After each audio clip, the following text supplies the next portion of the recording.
ఓం అజ్ఞానతిమిరంధస్య జ్ఞానాంజనాశలాకయం చక్షురున్మిళితం येन తస్మై శ్రీగురవే నమః శ్రీచైతన్య మనోభీష్టం స్థాపితం येन భూతలే స్వయం రూపः కథామహ్యం దదాతి స్వపదాంతికం వందేహం శ్రీగురో శ్రీతపదకమలాం శ్రీగురో వైష్ణవాంశ్చ శ్రీరూపం సాగ్రజాతం సహగణా రఘునాథాన్వితం తం సజీవం సాద్వైతం సావధూతం పరిజనాసహితం శ్రీకృష్ణ చైతన్య దేవం శ్రీ రాధాకృష్ణ పాద సహగణ లలిత శ్రీ విశాఖాన్వితాంశ్చ नमो विष्णुपादाय कृष्णपृष्ठाय भूतले श्रीमते भक्तिवेदांता स्वामी नितिनामिने नमस्ते सारस्वते देव्ये गौरवाणी प्रचारिणे निर्विशेषा शून्यवादी पाश्चात्य देशतारिणे नमो महावदन्याय कृष्ण प्रेम प्रदायते कृष्णाय कृष्ण चैतन्या नामने गौरतुसे नमः हे कृष्ण करुणा सिंधो दीनबंधो जगतपते गोपेशा गोपिका कांता राधा कांता नमोस्तुते तप्त कांचन गौरांगी राधे वृंदावनेश्वरी वृषभानुसुते देवी प्रणमामि हरिप्रिये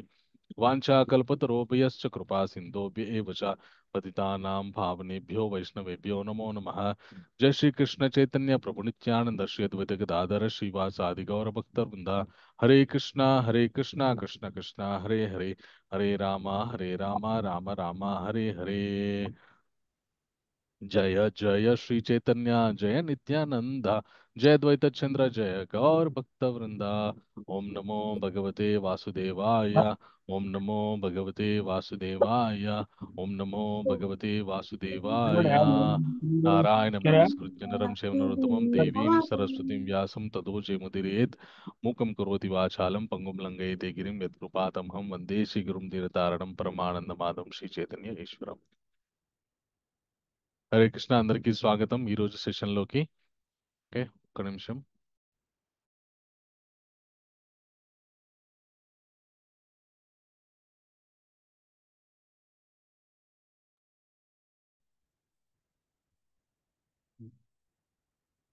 ఓకే, నిన్న మనము శ్రీమద్ భగవద్గీతలోని 16వ అధ్యాయం చర్చించుకున్నాం. 16వ అధ్యాయం పేరేంటి, ఎవరైనా చెప్పగలరా?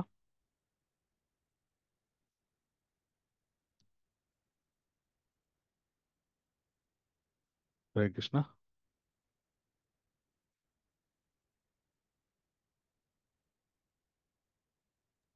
నిన్న 16వ అధ్యాయంలో ముఖ్యంగా మనం ఏ విషయాల గురించి తెలుసుకున్నాం? దైవ గుణములు, అసుర గుణములు. Very good Prabhu, thank you very much. Okay, చాలా సంతోషం. ఓకే, అలాగే చివరిగా కృష్ణుడు ఒక విషయాన్ని చెప్తూ ఆ అధ్యాయాన్ని ముగిస్తారు. ఆ విషయం ఏంటో గుర్తుందా ఎవరికైనా?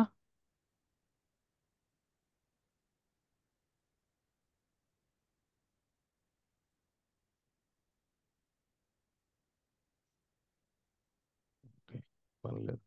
సో కృష్ణ చివరిగా నిన్న 16వ అధ్యాయం ముగిస్తూ భగవంతుడు ఏమంటారంటే, యశాస్త్ర విహిత ముసృజ యజంతే శ్రద్ధయాన్విత తేషాం నిష్ఠాతు కా కృష్ణ సత్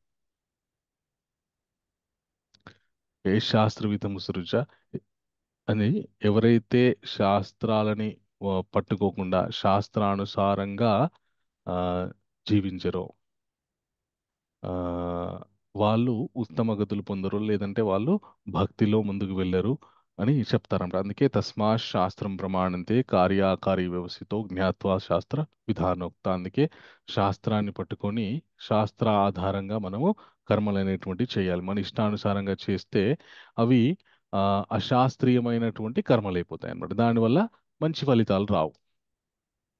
సో ఆ విషయాన్ని చెప్తూ భగవంతుడు నిన్నటి అధ్యాయాన్ని ముగిస్తారనమాట. ఈరోజు ఆ చక్క ఈరోజు అర్జునుడి యొక్క ప్రశ్నతోటి ఈరోజు అధ్యాయం మొదలవుతుంది. ఈ అధ్యాయము 17వ అధ్యాయం, సప్తాదశోధ్యాయం. ఈ అధ్యాయం పేరు ఏంటి అంటే ఆ హరే కృష్ణ శ్రద్ధాత్రయ విభాగ యోగ. అంటే 3 రకాలైనటువంటి నమ్మకాలు ఉన్నటువంటి వారు ఎలా ఉంటారు అనేటటువంటి విషయం ఈ అధ్యాయంలో మనకి తెలుస్తుంది అనమాట. ఓకే, సో ఈ అధ్యాయంలో మొట్టమొదట అర్జునుడు ఏమడుగుతాడంటే, యశాస్త్రవిహితముసృజ యజంతే శ్రద్ధయాన్విత తేషాం నిష్ఠాతు కా కృష్ణ సత్వం అహో రజస్తమః అని అడుగుతాడనమాట. ఓ కృష్ణ, ఆ, ఇప్పటివరకు మీరు శాస్త్రానుసారంగా కర్మలు చేయాలి, కర్మలు చేస్తేనే మంచి ఫలితాలు ఉంటాయి, అలాగే మనకి ఉత్తమ గతులు ఉంటాయని చెప్పారు కదా. కొందరు శాస్త్రాన్ని అనుసరించకుండా యజ్ఞము, తపస్సు, దానం ఇలాంటివి చేస్తుంటారు. మరి వాళ్ళ పరిస్థితి ఏంటి? అవి ఏ కోవ కిందకి వస్తాయి అనేటటువంటి విషయాన్ని అనే ప్రశ్నని అర్జునుడు అడుగుతాడనమాట. అర్జునుడు ఏమని అడుగుతున్నాడో ఒకసారి రిపీట్ చేయండి ఎవరైనా. ఇక్కడ కృష్ణ, వీలైతే దయచేసి ఈ వీడియో ఆన్ చేసుకోండి. ఆ, అర్జునుడు ఏమని ప్రశ్నిస్తున్నాడు కృష్ణుణ్ణి?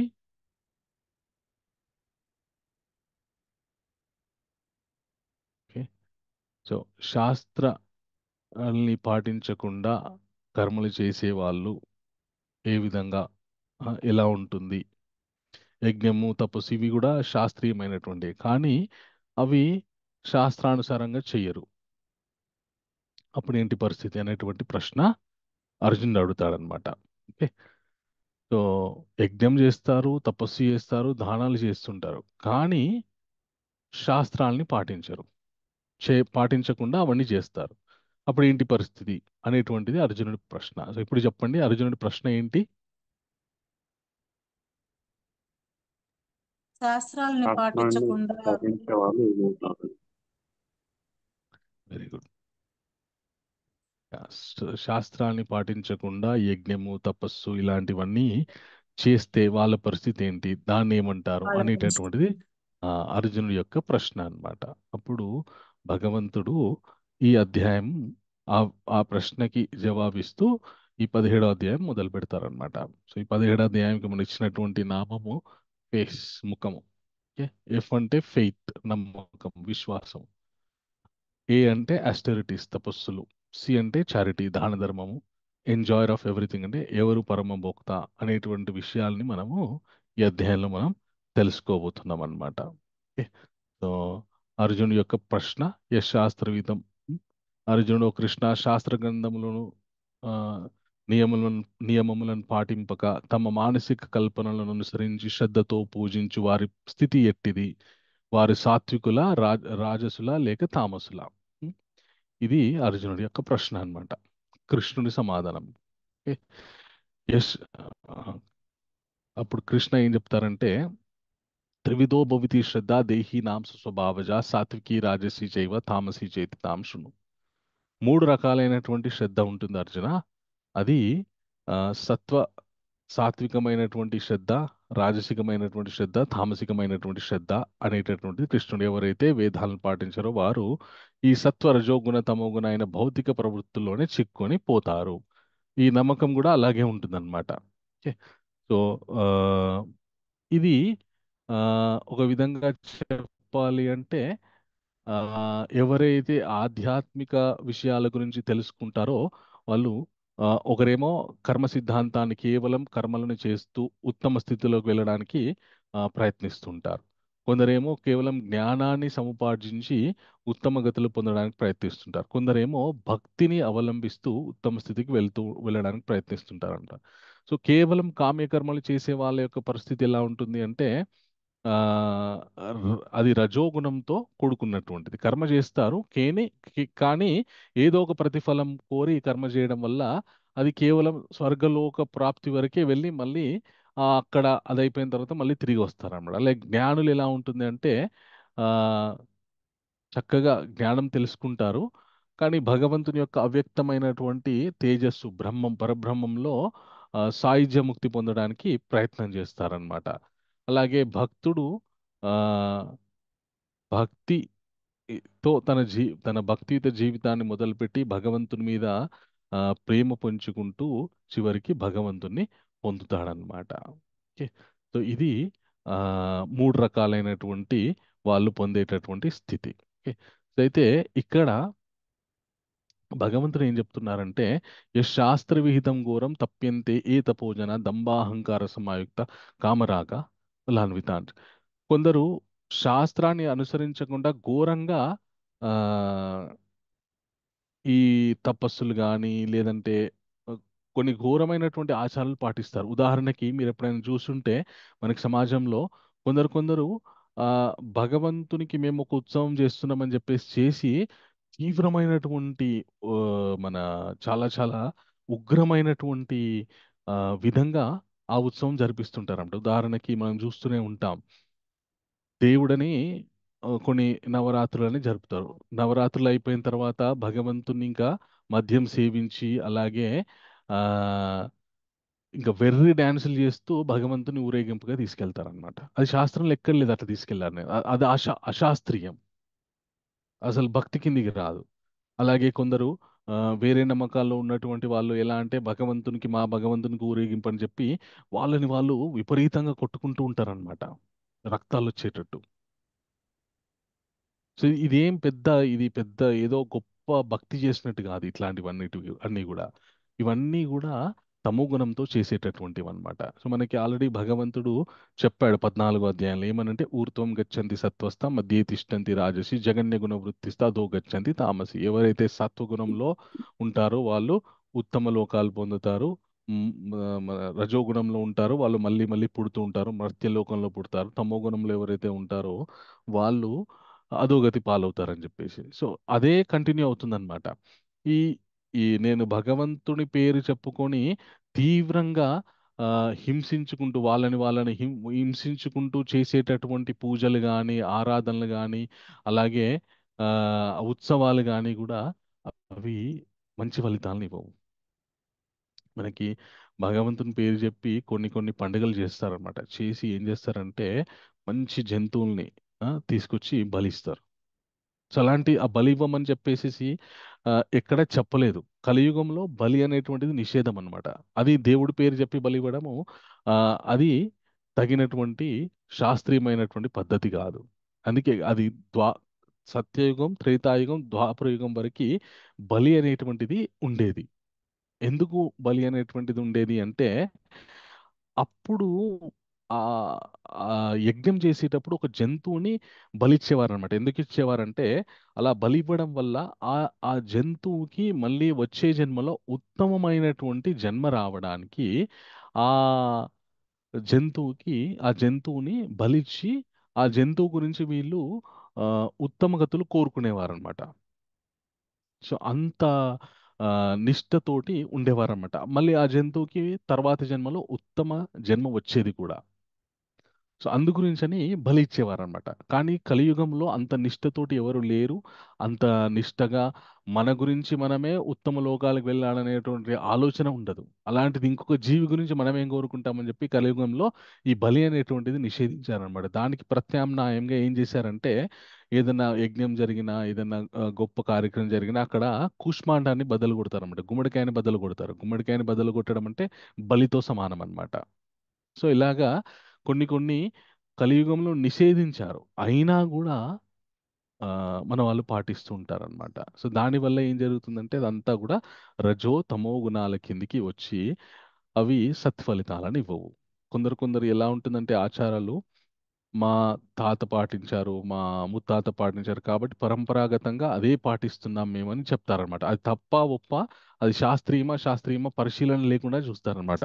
అంటే ఇప్పుడు వాళ్ళ ముత్తాత తప్పు చేస్తే ఆ తప్పు పరంపరనే ఇంకా కొనసాగిస్తూ ఉంటారనమాట. ఎస్ రాజేష్ రెడ్డి ప్రభు చెప్పండి. ప్రభుజీ అదేం లేదు ఇంకా ఇది అసలు జంతువులు అంటే పర్లే ప్రభుజీ, కానీ నరబలి కూడా మనుషులు కూడా ఇస్తుంటారు కదా, పిల్లల్ని పెద్దల్ని. ఇదేంటి మరి? ఎస్. ఇది ఎక్కడి నుండి వచ్చింది ఆచారం? అదంతా క్షుద్ర పూజలు అనమాట. అవన్నీ కూడా కొందరు ఉగ్రమైనటువంటి దేవతల్ని ప్రసన్నం చేసుకోవడానికి ఇలాగ నరబలి అనేటటువంటిది ఆ, క్షుద్ర క్షుద్ర పూజల్లో చెప్పబడింది అనమాట. అంటే ఆ చెప్పబడిందో అది ఎంతవరకు చెప్పబడిందో లేదో మనకు తెలియదు. ఎందుకంటే ఆ క్షుద్ర విద్యలు మనం ఎప్పుడు కూడా అధ్యయనం చేయలేదు కాబట్టి అంటుంటారనమాట. సో అలాగా నరబలి ఇవ్వడం వల్ల అతీంద్రియ శక్తులు వస్తాయని ఒక నమ్మకంతో చేస్తుంటారనమాట. కానీ అది సత్ఫలితాలను ఇవ్వదు. అది దుష్ఫలితాలను ఇస్తుంది అనమాట. ఒక జంతువుని బలిస్తేనే దాని వెనకాల ఎంత ప్రమాదం ఉందంటే ఉదాహరణకి ఆ మాంసహ ఇప్పుడు జంతువుని చంపిన తర్వాత దాన్ని మాంసము అంటారనమాట. సో మాంసం అనే దానికి సంస్కృతంలో అర్థం ఏంటి అంటే మాం అంటే నేను, సహ అంటే సంహరించు. ఎవరైతే జంతువుని సంహరిస్తున్నారో ఆ జంతువు మాంసం గురించి సంహరిస్తారు కదా. అప్పుడు వాళ్ళు ఏ విధమైనటువంటి వాగ్దానం ఆ జంతువుకి చేస్తారంటే ఈ జన్మలో నేను నిన్ను సంహరిస్తున్నాను, వచ్చే జన్మలో నన్ను నువ్వు సంహరించే అధికారం నీకు ఇస్తున్నాను అనేటటువంటి తెలియని నియమంతోటి వాళ్ళు సంహరిస్తుంటారనమాట. దానివల్ల ఏమవుతుందంటే మళ్ళీ వీళ్ళకి ఉత్తర జన్మలో ఆ ఆ జంతువు చేతిలోనే చంపబడే ఆ, చంపబడేటటువంటి దురదృష్టం కలుగుతుందన్నమాట. సో అందుగురించని ఈ బలి ఇవ్వడం అనేటువంటిది, అలాగే ఒక భగవంతుని ఉత్సవాన్ని చాలా శాస్త్రీయ సంగీతంతో చక్కగా భజన కీర్తనలు చేస్తూ ఊరేగింపుగా తీసుకెళ్ళాలి. అలాగే మనం పాటించేటటువంటి నియమాలు కొందరు వాళ్ళ సొంతగా పెట్టుకున్నటువంటి నియమాల అనుసారంగా ఉపవాసాలు ఉంటూ ఉంటారు. వాళ్ళ సొంతగా రాసుకున్నటువంటి నియమాల ఆధారంగా భగవంతుణ్ణి అర్చిస్తూ ఉంటారు, ప్రార్థిస్తూ ఉంటారు.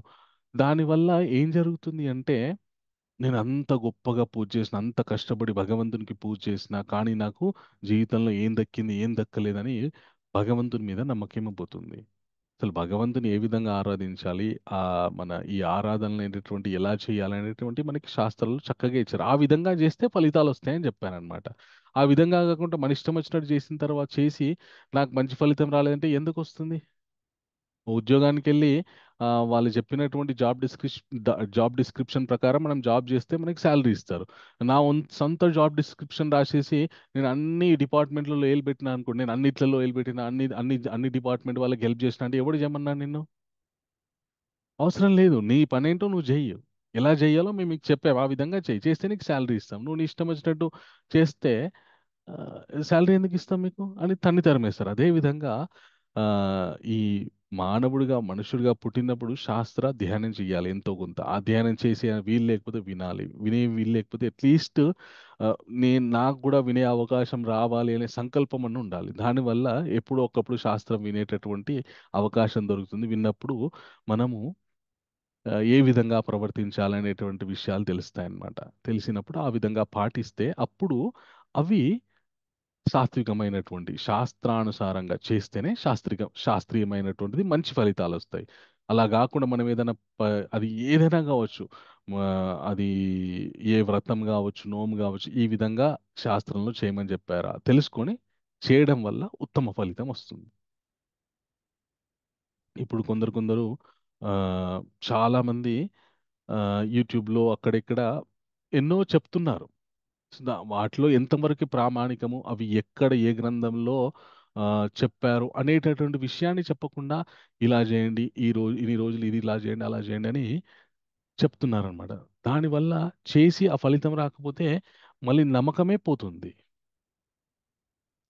అందు గురించని భగవంతుడు ఏం చెప్తున్నట్టే, ఎవరైతే శాస్త్రవీతం ఘోరం తప్యంతే ఏ తపోజన దంబాహంకార సమాయుక్త కామరాగ బలవంత కార్షేంత శరీరస్థం భూతాగ్రామ చేతస మాం చైవాంత శరీరస్థం తాన్ విద్యాసురచయ అని చెప్తారనమాట. అట్లాగా అశాస్త్రీయమైనటువంటి పద్ధతులు పాటించడం వల్ల శరీరాన్ని చాలా చాలా ఇబ్బంది పెట్టుకొని చేసేటటువంటి వ్రతాలు నోములు ఫలించవు అని చెప్పి ఆ, భగవంతుడు చెప్తున్నారనమాట. తర్వాత ఎలాగైతే ఈ సత్వరజస్తమో గుణాలు వీటిలో ఉన్నాయో, అలాగే ఆహారంలో కూడా ఒక మనిషి ఎక్కడి నుండి ఆయన యొక్క బుద్ధి మొదలవుతుందంటే అతను తినేటటువంటి ఆహారం చాలా ప్రభావితం చేస్తుందన్నమాట. భగవంతుడు కృష్ణ ఏం చెప్తారంటే, ఆహారస్త్వాపి సర్వస్య త్రివిధో భవతి యజ్ఞ తపస్ తథా దానం తేషం వేదం ఇమాం శృణు. ఎలాగైతే ఆహారంలో మూడు రకాలైనటువంటి ఆహారాలు ఉన్నాయో అదే విధంగా ఆ, మూడు రకాలైనటువంటి యజ్ఞదాన తపస్సులు కూడా ఉన్నాయని చెప్పి ఆ, ఆహారం గురించి చెప్తాడనమాట భగవంతుడు. ఓకే. సో మనం తినేటటువంటి ఆహారం ఎలా ఉండాలంటే ఆహార ఆ, మన చక్కటి సాత్వికమైనటువంటి ఆహారము, ఆ, తినగానే అరిగేటటువంటి ఆహారము. ఆహారం తిన్నంత మాత్రం చేత మన నోట్లో లాలాజలం ఊరి మన నోట్లో తగినటువంటి లాలాజలం ఊరితే అది మనం తిన్న ఆహారాన్ని అరిగించడానికి పనికొస్తుంది అన్నమాట. అలాంటి ఆయుసత్వ బలారోగ్య సుఖ ప్రీతి వివర్ధన రసస్నిగ్ధ స్థిర హృదయ ఆహార సాత్విక ప్రియ.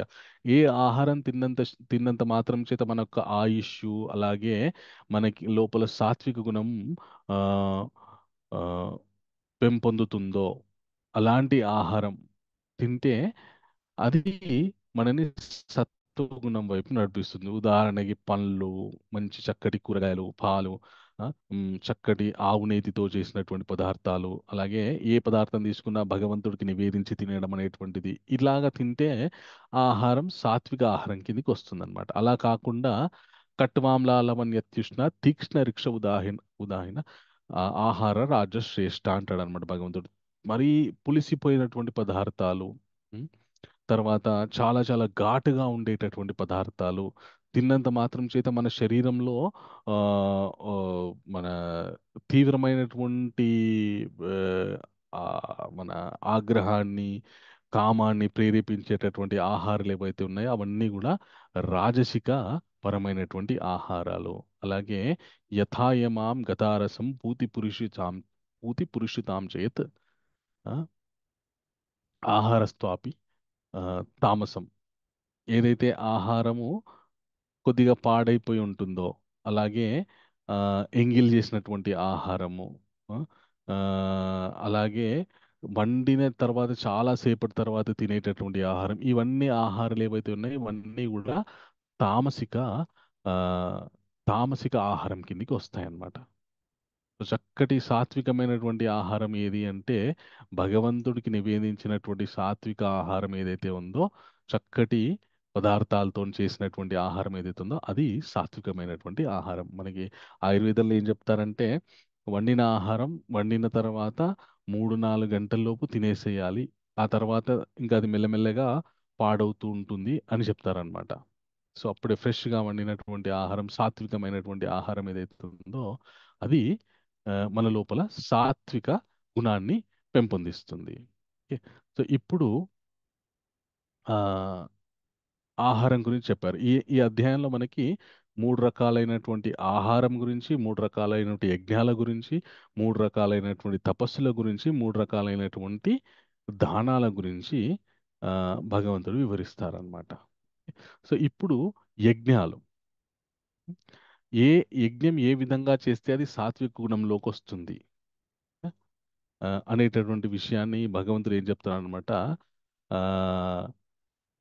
అఫలాకాంక్షిర్యజ్ఞో విద్ధి దృష్టో యుజ్యతే ఎస్తైవమేవితి మన సముదాయ సాత్విక. ఈ యజ్ఞమైతే ఎలాంటి కామ్యమైన స్వార్థ ఫలితాల్ని కోరుకోకుండా చక్కగా వేదాన్ని అనుసరిస్తూ చేస్తారో, ఆ, మనల్ని, మన మనస్సుని, ఆ, మన యొక్క విచారాన్ని ప్రచోదనం చేసేటటువంటి యజ్ఞం ఏదైతే ఉందో, అంటే వాటిని మంచి వైపు, భగవంతుని వైపు నడిపించేటటువంటి యజ్ఞం ఏదైతే ఉందో అది సాత్వికమైనటువంటి యజ్ఞము. యజ్ఞం అంటే అలా చెయ్యాలి, అందు గురించి చేయాలి. అందుకే యజ్ఞం యజ్ఞ మంత్రాల్లోనే ఉంటుందన్నమాట. ఏమని ఉంటుంటే ఇంద్రాయ నమ, ఇంద్రాయ స్వాహ ఇదం నమః అని ఆ యజ్ఞంలో మనము అవి వేస్తుంటామంటే ఇది నాది కాదు, ఇంద్రుడికి చెందింది, నేను ఇంద్రుడికి సమర్పిస్తున్నాను, ఫలానా దేవతకి సమర్పిస్తున్నానని త్యాగపూరితంగా చేసేటటువంటి ఆ మంత్రాలు ఉంటాయి. కానీ మనం అవి మనం అర్థం చేసుకోం కాబట్టి వాటి అర్థాలు తెలియదు. సో నిజమైనటువంటి అర్థం ఏంటంటే భగవంతుడి తృప్తి గురించి మనకి ఎప్పుడైతే 3వ అధ్యాయంలో భగవంతుడు చెప్పాడు కదా, యజ్ఞార్థాత్ కర్మణోన్యత్ర లోకోయం కర్మబంధన తదర్థం కర్మ కౌంతేయ ముక్త సంగ సమాచార అని. భగవంతుని ప్రీత్యర్థం యజ్ఞంని ఆచరించాలి. అలా కాకుండా మన ప్రీత్యర్థం యజ్ఞం ఆచరిస్తే అది సత్ఫలితాలను ఇవ్వదు, శాశ్వతమైనటువంటి ఫలితాలను ఇవ్వచ్చు, తాత్కాలికమైనటువంటి ఫలితాలని మాత్రమే ఇస్తుంది.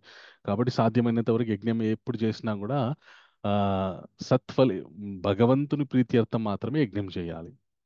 ఓకే. అలా కాకుండా అభిసంధాయితు ఫలం దంభార్థమపి చైవైతి యుజ్యతే భరతశ్రేష్ఠ తాం యజ్ఞం విద్ధి రాజసం. ఓకే. ఆ కేవలం ఆ మన తమ యొక్క ఆ, కోరికలు తీర్చుకోవడానికి, లేదంటే ఆ, దంభాన్ని ప్రదర్శిస్తూ, దంభం ప్రదర్శిస్తూ అంటే ఇంకా తమ యొక్క గొప్పతనాన్ని ప్రదర్శిస్తూ చేస్తారో, ఏ యజ్ఞమైతే చేస్తారో అది ఏదైనా దుర్మార్గమైనటువంటి విషయాన్ని సాధించడానికి చేస్తారో అది ఏదైతే ఉందో అది రాజసికమైనటువంటి యజ్ఞం అన్నమాట. ఇలాంటి యజ్ఞాలు ఆ, చాలా మంది చేస్తుంటారు అనమాట. రాక్షసులు మొట్టమొదట రాక్షస గుణం ఉన్నటువంటి వాళ్ళు ఇలాంటి యజ్ఞాలు చేస్తుంటారు అనమాట. ఆ తర్వాత తామసిక యజ్ఞం చేసేటప్పుడు కొన్ని నియమాలు పాటించాలి. అది ఏంటి అంటే చక్కగా అది వేదాధ్యయనం చేసి చెయ్యాలి. చక్కటి మంత్రోచ్చారణ ఉండాలి. అలాగే చేసినటువంటి ఋత్వికులకి బ్రాహ్మణులకి చక్కటి దక్షిణలు ఇవ్వాలి. ఆ ప్రసాదం అందరికీ వితరణ చేయాలి. ఇలా యజ్ఞం చేయాలి. అలా కాకుండా అట్లా ఆ నియమాలు పాటించకుండా యజ్ఞం చేస్తే అది తామసిక యజ్ఞం కిందికి వస్తుందన్నమాట. తామసిక ఫలితాలని ఇస్తుంది. ఓకే. తర్వాత ఆ, 3 విధాలైనటువంటి తపస్సుల గురించి భగవంతుడు చెప్తాడనమాట. దేవ ద్విజ గురు ప్రజ్ఞా పూజానాం శౌచమార్జవం బ్రహ్మచర్యమహింసా చ శరీరం తప ఉచ్యతే. ఓకే.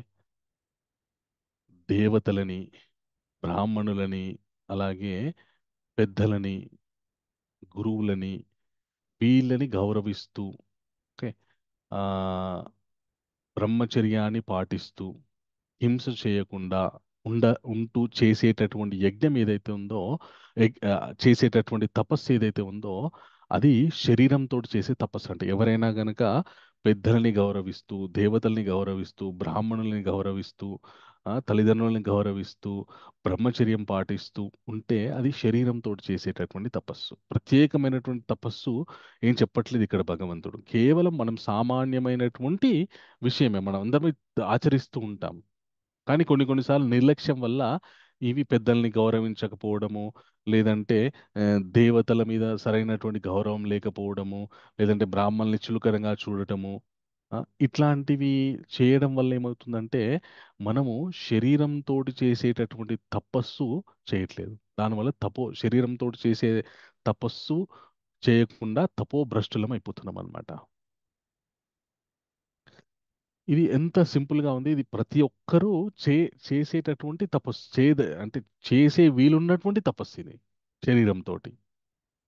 ఎక్కడికో ఎళ్లి చేయమనట్లేదు. ఓకే. సో, ఇలాంటి తపస్సు ఎవరు చేస్తారో వాళ్ళు అది శరీరంతోటి చేసేటటువంటి తపస్సట.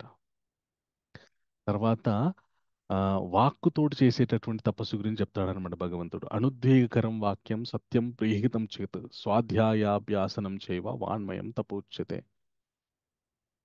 ఎవరైతే ఆహ్, మాట యందు అదుపు ఉంటుందో, అనుద్వేగకరం వాక్యం సత్యం ప్రియహితం చయత్. మనం మాట్లాడేటప్పుడు మన యొక్క వాక్కు వేగాన్ని అదుపులో పెట్టుకొని మాట్లాడాలి. అలాగే సత్యం మాట్లాడాలి. ఇతరులకి ఇతరులని మెచ్చుకునే విధంగా, అలాగే ఇతరులు నొచ్చుకోకుండా వాళ్ళు మెచ్చుకునే విధంగా మాట్లాడాలి. అలా కాకుండా మాట్లాడామనుకోండి, అది మనం వాక్కుతోటి చేసేటటువంటి తపస్సు భ్రష్టమైపోతుందన్నమాట. కేవలం మాట ద్వారా ఇతరుల యొక్క హితం పూరితమైనటువంటి మాటలు మాట్లాడడం వల్ల అది వాక్కుతోని చేసినటువంటి తపస్సు. ఎలా ఉంటుందంటే మనకి రామాయణంలో సీతమ్మ తల్లి చాలా దుఃఖంతో ఉంటుందన్నమాట. తనని తాను ఆవిడ ఇంకా శరీరాన్ని వదిలిపెడదామని ఆత్మహత్య చేసుకుందామనేటటువంటి స్థితిలో ఉంటుందన్నమాట. రావణాసుడి యొక్క టార్చర్‌ని భరించలేక. అప్పుడు స్వామి హనుమ వెళ్ళి ఆ, రామచంద్రమూర్తి గురించి గుణగణాలని పొగుడుతూ రామదూతగా తనని తాను పరిచయం చేసుకొని, అమ్మా తల్లి, రామచంద్రమూర్తి నన్ను పంపించారు, మీరు భయపడాల్సినటువంటి అవసరం లేదు, నేనే మిమ్మల్ని తీసుకెళ్ళగలను అని చెప్పేసి మంచి హితవాకులు పలికేసరికి ఆవిడ ఆ, చక్కగా మనస్థిమితమయ్యి అప్పుడు ఆవిడకి నమ్మకం వచ్చింది రామచంద్రమూర్తి వచ్చి తీసుకెళ్తారని చెప్పి.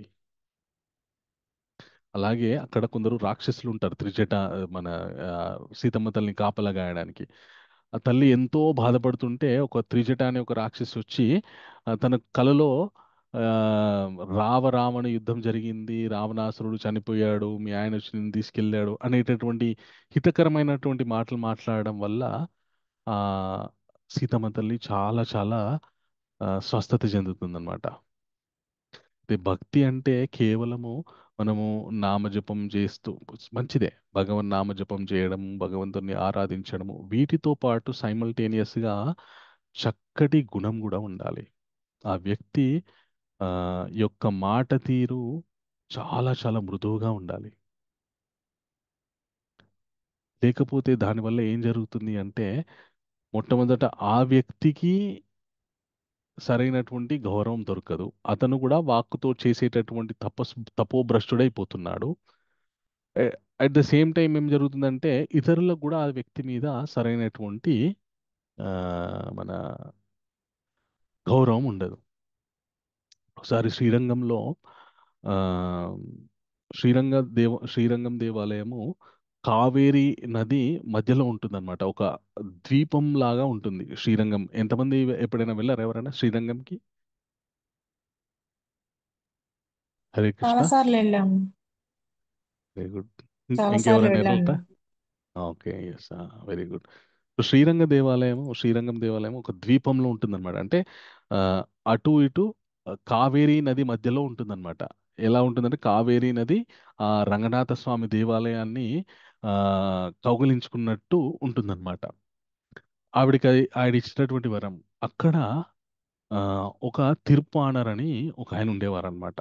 ఆయన ఏం చేస్తుండేవారంటే, ప్రతినిత్యం కూడా ఆ, భగవంతుని కీర్తనలు చేస్తుండేవారనమాట. ఈయన ఏ కులానికి చెందిన వారంటే, మనకి సంక్రాంతి సమయంలో కొందరు గంగిరెద్దుని తీసుకొని వచ్చి ఆటలాడిపిస్తూ ఆ, బియ్యము లేదంటే కూరగాయలు ఏదో కొన్ని డబ్బులు అడుక్కుంటూ ఉంటారు కదా. సో ఆ కులానికి చెందినటువంటి వారనమాట. మాలదాసరి కులానికి చెందినటువంటి వారనమాట. అయితే ఆ, ఈయన భగవంతుని మీద కీర్తనలు చేస్తూ, ఈయనకి ఆలయ ప్రవేశం ఉండేది కాదు.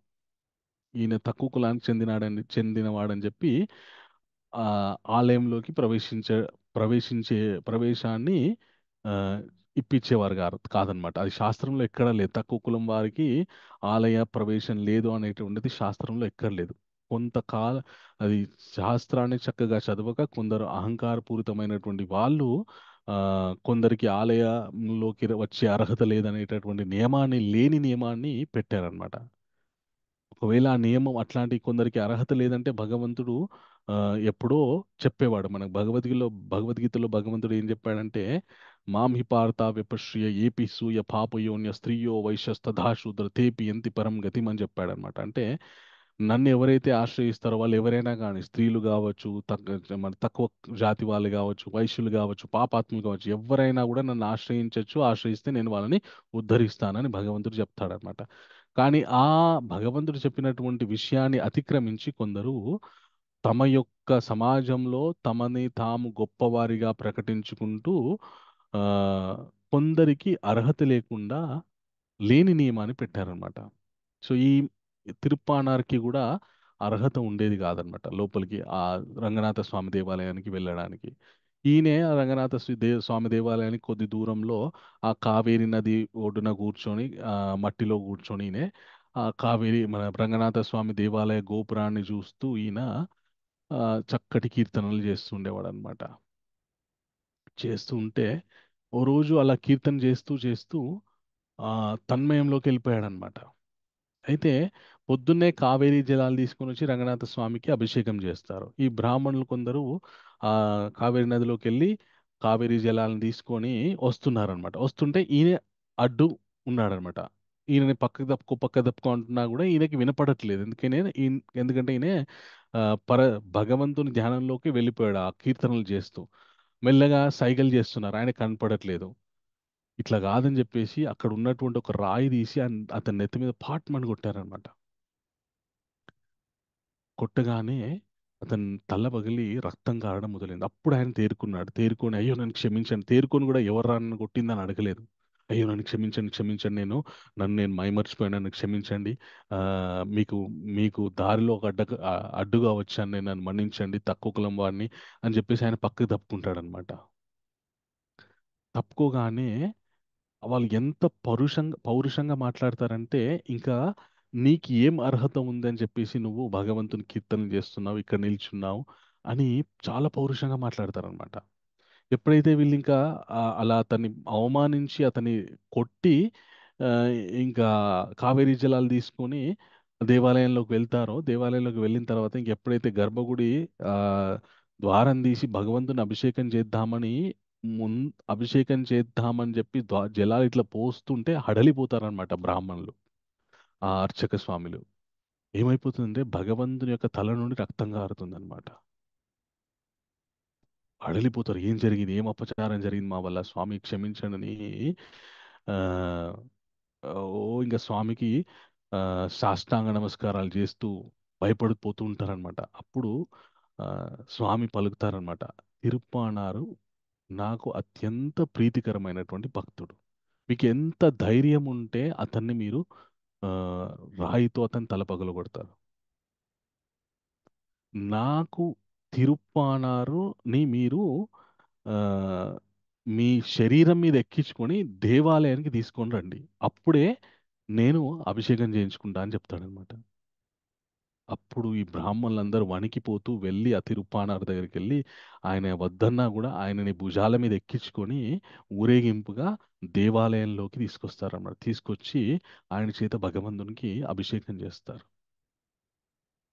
అప్పుడు ఆ తిరుప్పానారు ఇక భగవంతుని గురించి గొప్ప స్తోత్రం చేస్తూ ఆయన యొక్క ఆత్మ భగవంతునిలోకి ఐక్యమైపోతుందన్నమాట.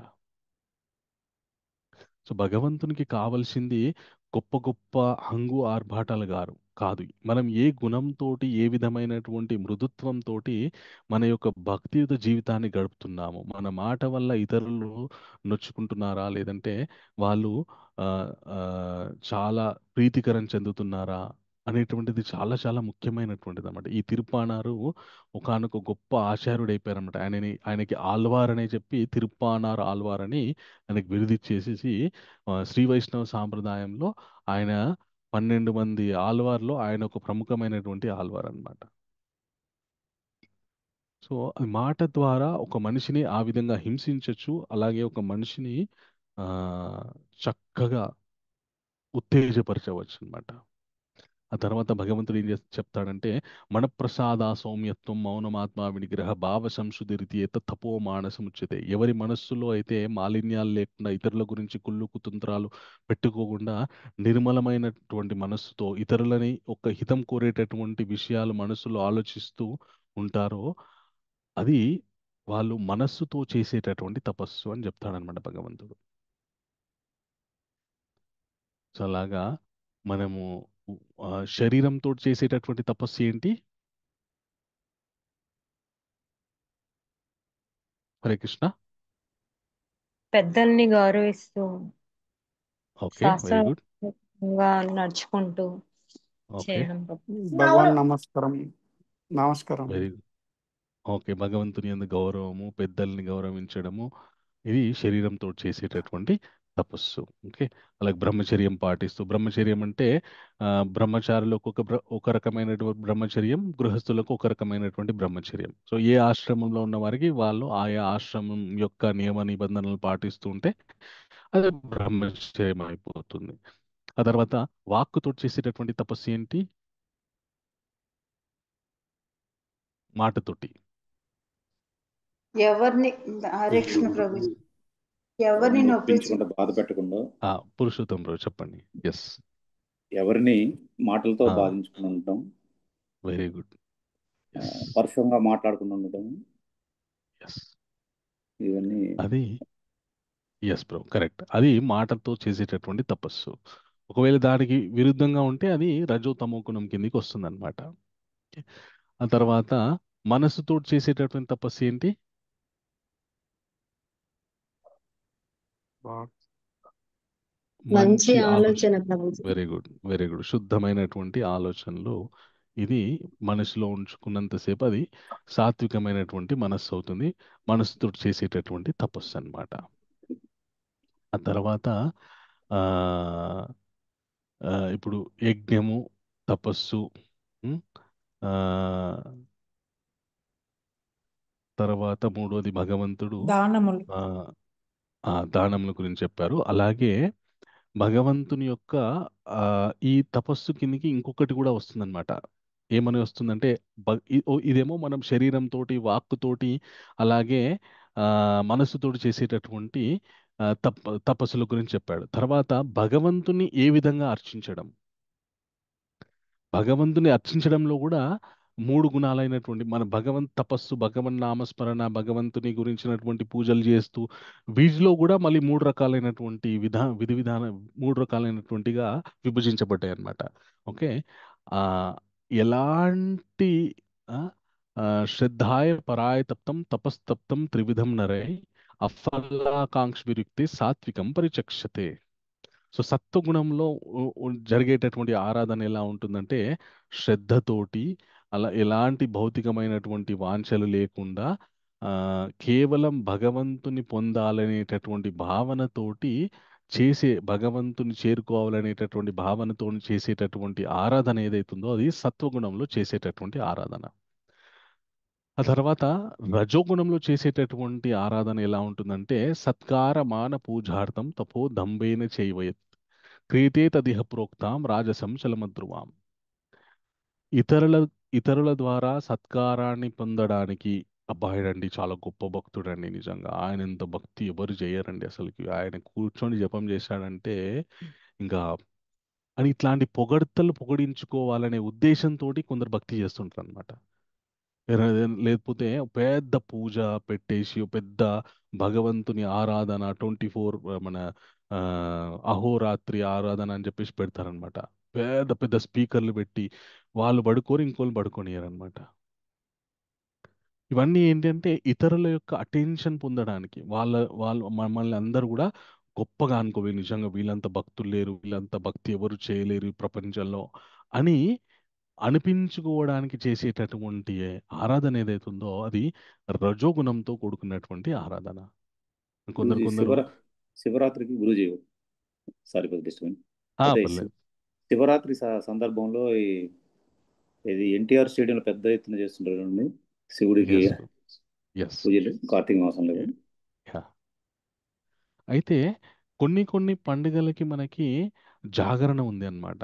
శివరాత్రికి, అలాగే ఆ, కృష్ణ జన్మాష్టమికి రాత్రి 12 వరకు జాగరణ, మెలుకొని ఉండాలి, భజన చేస్తూ ఉండాలి. అలాగే శివరాత్రి రోజు కూడా భగవంతుని మెలుకొని ఉండి తెల్లవారుజామున వరకు భగవంతుని కీర్తన చేస్తూ ఉండాలి. సో అవన్నీ శాస్త్ర సమ్మతమే. అలాగే కొన్ని కొన్ని ఏకాదశులు ఉన్నాయి. వాస్తవానికి ఏకాదశి రోజు ఆ, ఎంతో కొంత జాగరణ ఉండాలి. వీలైతే మొత్తం జాగరణ రాత్రిపూట పడుకోకుండా భగవన్ నామస్మరణ చేస్తూ ఉండడానికి ప్రయత్నం చేయాలన్నమాట. కొన్ని కొన్ని శాస్త్ర సమ్మతమే. కానీ ఆ భగవంతుని జాగరణ అని చెప్పేసి సినిమాలు చూడడము, లేదంటే మన కార్డ్స్ ఆడడము, ఏ, ఏదో ఇంకా అన్ని భౌతికపరమైనటువంటి పనులు చేయడము. ఎవరన్నా అడిగితే నేను జాగరణ ఉంటున్నా ఈరోజు, మీరు ఉండట్లేదా? ఛీ! ఇంకా ఇతరులు ఆ, అసలు జాగరణ ఉండని వాళ్ళ జీవితమే వేస్ట్ అన్నట్టు మేము జాగరణ ఉంటాం, అసలు మాకు చాలా ఓపిక, మాకు చాలా భక్తి అని చెప్పుకుంటారు. కానీ ఆ జాగరణ ఉండి చేసేటి అన్ని దిక్కుమాలిన పనులు అనమాట. సినిమాలకు వెళ్ళడము గురు ఇట్లాంటివి. థర్డ్ షో కూడా సినిమాలు చేసేవాళ్ళు ఆ శివరాత్రి రోజు. అది జాగరణ అనేది ఎందుకు పెట్టిరంటే ఆ ఒక్క రోజన్నా భగవంతునికి పరిపూర్ణంగా దగ్గర అవ్వడానికి ప్రయత్నం చేస్తారు. అన్ని రోజులంటే ఎట్లాగో కాదు మన వల్ల, కాబట్టి మీ జీవితంలో అన్ని రోజులు మీరు భగవంతునికి ఇయ్యలేరు, ఏదో ఒక్క రోజన్నా ఇవ్వండి అని చెప్పి పెట్టినటువంటి నియమం అది. దాన్ని ఇట్లా ఇంక వాళ్ళ కన్వీనియంట్గా మార్చుకొని ఇట్లా చేస్తుంటారు అనమాట. మేము కూడా చేస్తాం, శివరాత్రికి జాగరణ చేస్తాం. మేము మొన్న శివరాత్రికి ఆ జాగరణ చేసినాం. ఆ రోజు ఆ మన శివుడి యొక్క ద్వాదశలో జ్యోతిర్లింగాలు ఎలా ఆవిర్భవించాయి, అలాగే కొందరు గొప్ప గొప్ప శివభక్తులుంటారు, వాళ్ళ యొక్క చరిత్రల గురించి చర్చించుకుంటూ, అలాగే ఆ, మన శాస్త్రాల గురించి క్విజ్ పెట్టుకుంటూ ఇట్లాగా మేము కూడా జాగరణ చేస్తున్నాం. సో అది సాత్వికమైన భజన కీర్తనలతోని ఆ, చక్కగా లింగోద్భవ సమయానికి భగవంతునికి అభిషేకం చేస్తూ ఆ, ఇట్లా మేము కూడా జాగరణ చేసినాం. అది సాత్వికమైనటువంటి జాగరణ, అంతే తప్ప జాగరణ పేరుతోటి second show, third show, fourth show సినిమాలకు వెళ్ళి అది దానివల్ల ఎలాంటి ఫలితం రాదు. అది మళ్ళీ రజోగుణంతో చేసేటటువంటి ఏ, ఆరాధన అన్నమాట. ఓకే. ఆ తర్వాత ఇంకా తమో గుణంతో కూడుకున్నటువంటి ఆరాధన ఉంటుందన్నమాట. అదేంటంటే మూఢాగ్రాహేత్మనాయత్ పీడయా క్రియతే తప పరస్యోస దానార్థం వా తత్తామసముదాహృతం. మనము భగవంతుని యొక్క తపస్సు, భగవంతుని నామస్మరణ, భగవంతుని భక్తి చేసేది మన శ్రేయస్సు కోసము, అలాగే ఇతరుల శ్రేయస్సు కోరుకోవడానికి చెయ్యాలి. అంతే తప్ప నేను భగవంతుని యొక్క భక్తుణ్ణి, నేను గొప్ప భగవత్ ఆరాధన చేస్తున్నాను కాబట్టి ఆ, నేను ఇతరులని శపిస్తే వాళ్ళు అధోగతి పాలవుతారనేటటువంటి భావనతో ఉండకూడదన్నమాట. ఇతరుల ద్వారా మనకి ఇబ్బంది కలిగినా కూడా ఓర్చుకొని ఇతరుల యొక్క హితమే కోరుకోవాలి తప్ప ఇతరుల వినాశనాన్ని ఎట్టి పరిస్థితుల్లో కోరుకోకూడదు అనమాట. ఒకవేళ గనక భగవద్భక్తి చేస్తూ ఇతరుల యొక్క ఆ, వినాశనాన్ని కోరుకున్నాం అనుకోండి, అది తామసిక గుణం కిందికి వస్తుందన్నమాట. ఎందుకు అంటే ఒక విషయం మనం ఆలోచించాలి. ఎప్పుడైనా కూడా మన జీవితంలో ఇతరులను మనం నిందించేటటువంటి సందర్భం ఎప్పుడు వస్తుందంటే, మనకి నచ్చినట్టు వాళ్ళు చేయకపోతే, లేదంటే మన దగ్గర ఏదన్నా వాళ్ళు మనకి ఇవ్వవలసింది మనకి ఇవ్వకపోతే, లేదంటే మన దగ్గర ఉన్నది వాళ్ళు ఎవరైనా తీసుకుంటే, ఆ, లేదంటే మనం చెప్పిన మాట వాళ్ళు వినకపోతే, అప్పుడు మనకి ఆగ్రహం వచ్చి వాళ్ళని తిట్టడమో శపించడమో ఏదో ఒకటి చేస్తుంటాం. ఆగ్రహాన్ని ప్రదర్శించడం ఏదో ఒకటి చేస్తుంటాం. దానివల్ల నష్టపోయేది వాళ్ళు కదా, మనమే. మనం ఏం ఆలోచించుకోవాలి అంటే సమస్తం భగవంతుని యొక్క కృప వల్లనే జరుగుతుంది.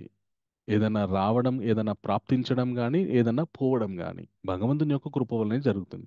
వీడెవడు నిమిత్త మాత్రుడు, వాడి వల్ల నాకెందుకు నష్టం జరుగుతుంది, వాడెవడు నన్ను నష్టపరచడానికి అనే భావన ఉందనుకోండి, అప్పుడు ఇతరుల మీద ఆగ్రహం కానీ, ఇతరుల్ని శపించడం కానీ జరగదు. ఒకవేళ అలా జరిగితే తామసికం కిందికి వస్తుందన్నమాట. మూఢాగ్రాహేత్మనాయత్ పీడయ క్రియతే తపః.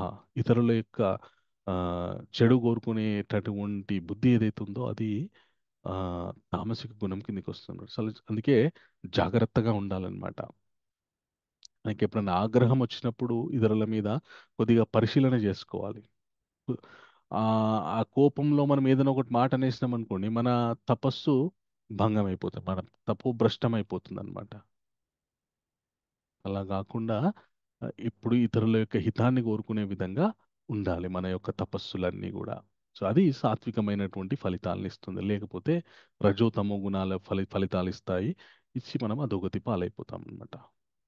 తర్వాత దానం గురించి చెప్తాడనమాట భగవంతుడు. దాతవ్యమితి యద్దానం దీయతేనోపకారిణే దేశే కాలే చ పాత్రే చ తద్దానం విధి సాత్వికం. ఏ దానమైతే ఆ, అర్హులకి, అలాగే ఆ, అర్హులకి దానం ఇస్తామో, అలాగే ఎక్కడ దానం ఇస్తున్నాము, ఎప్పుడు దానం ఇస్తున్నాము, ఎవరికి దానం ఇస్తున్నాము, ఏ విధంగా దానం ఇస్తున్నాము అనేటటువంటి విషయాల మీద ఆ దానం యొక్క గుణం ఆధారపడి ఉంటుందన్నమాట. ఓకే. సో దానం ఇచ్చేటప్పుడు ఆ,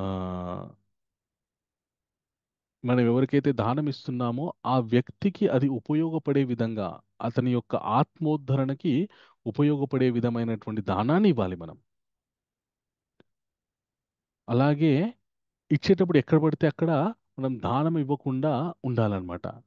చక్కటి ప్రదేశాల్లో మాత్రమే మనము దానం ఇవ్వాలి. ఉదాహరణకి చిన్నగా ఆ,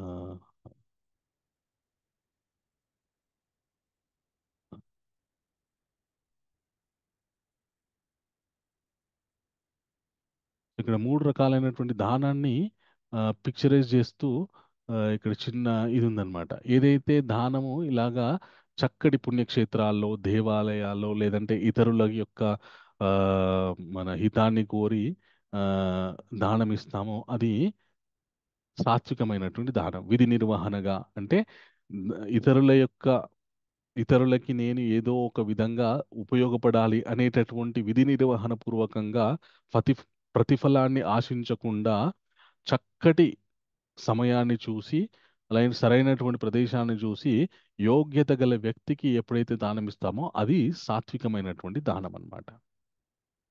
అలా కాకుండా ఆ, ఫలితాన్ని ఆశిస్తూ ఉం, వారి ఆనందం కోసం ఇతరుల పట్ల పగతో ఎప్పుడైతే దానం చేస్తామో అది రజోగుణంతో.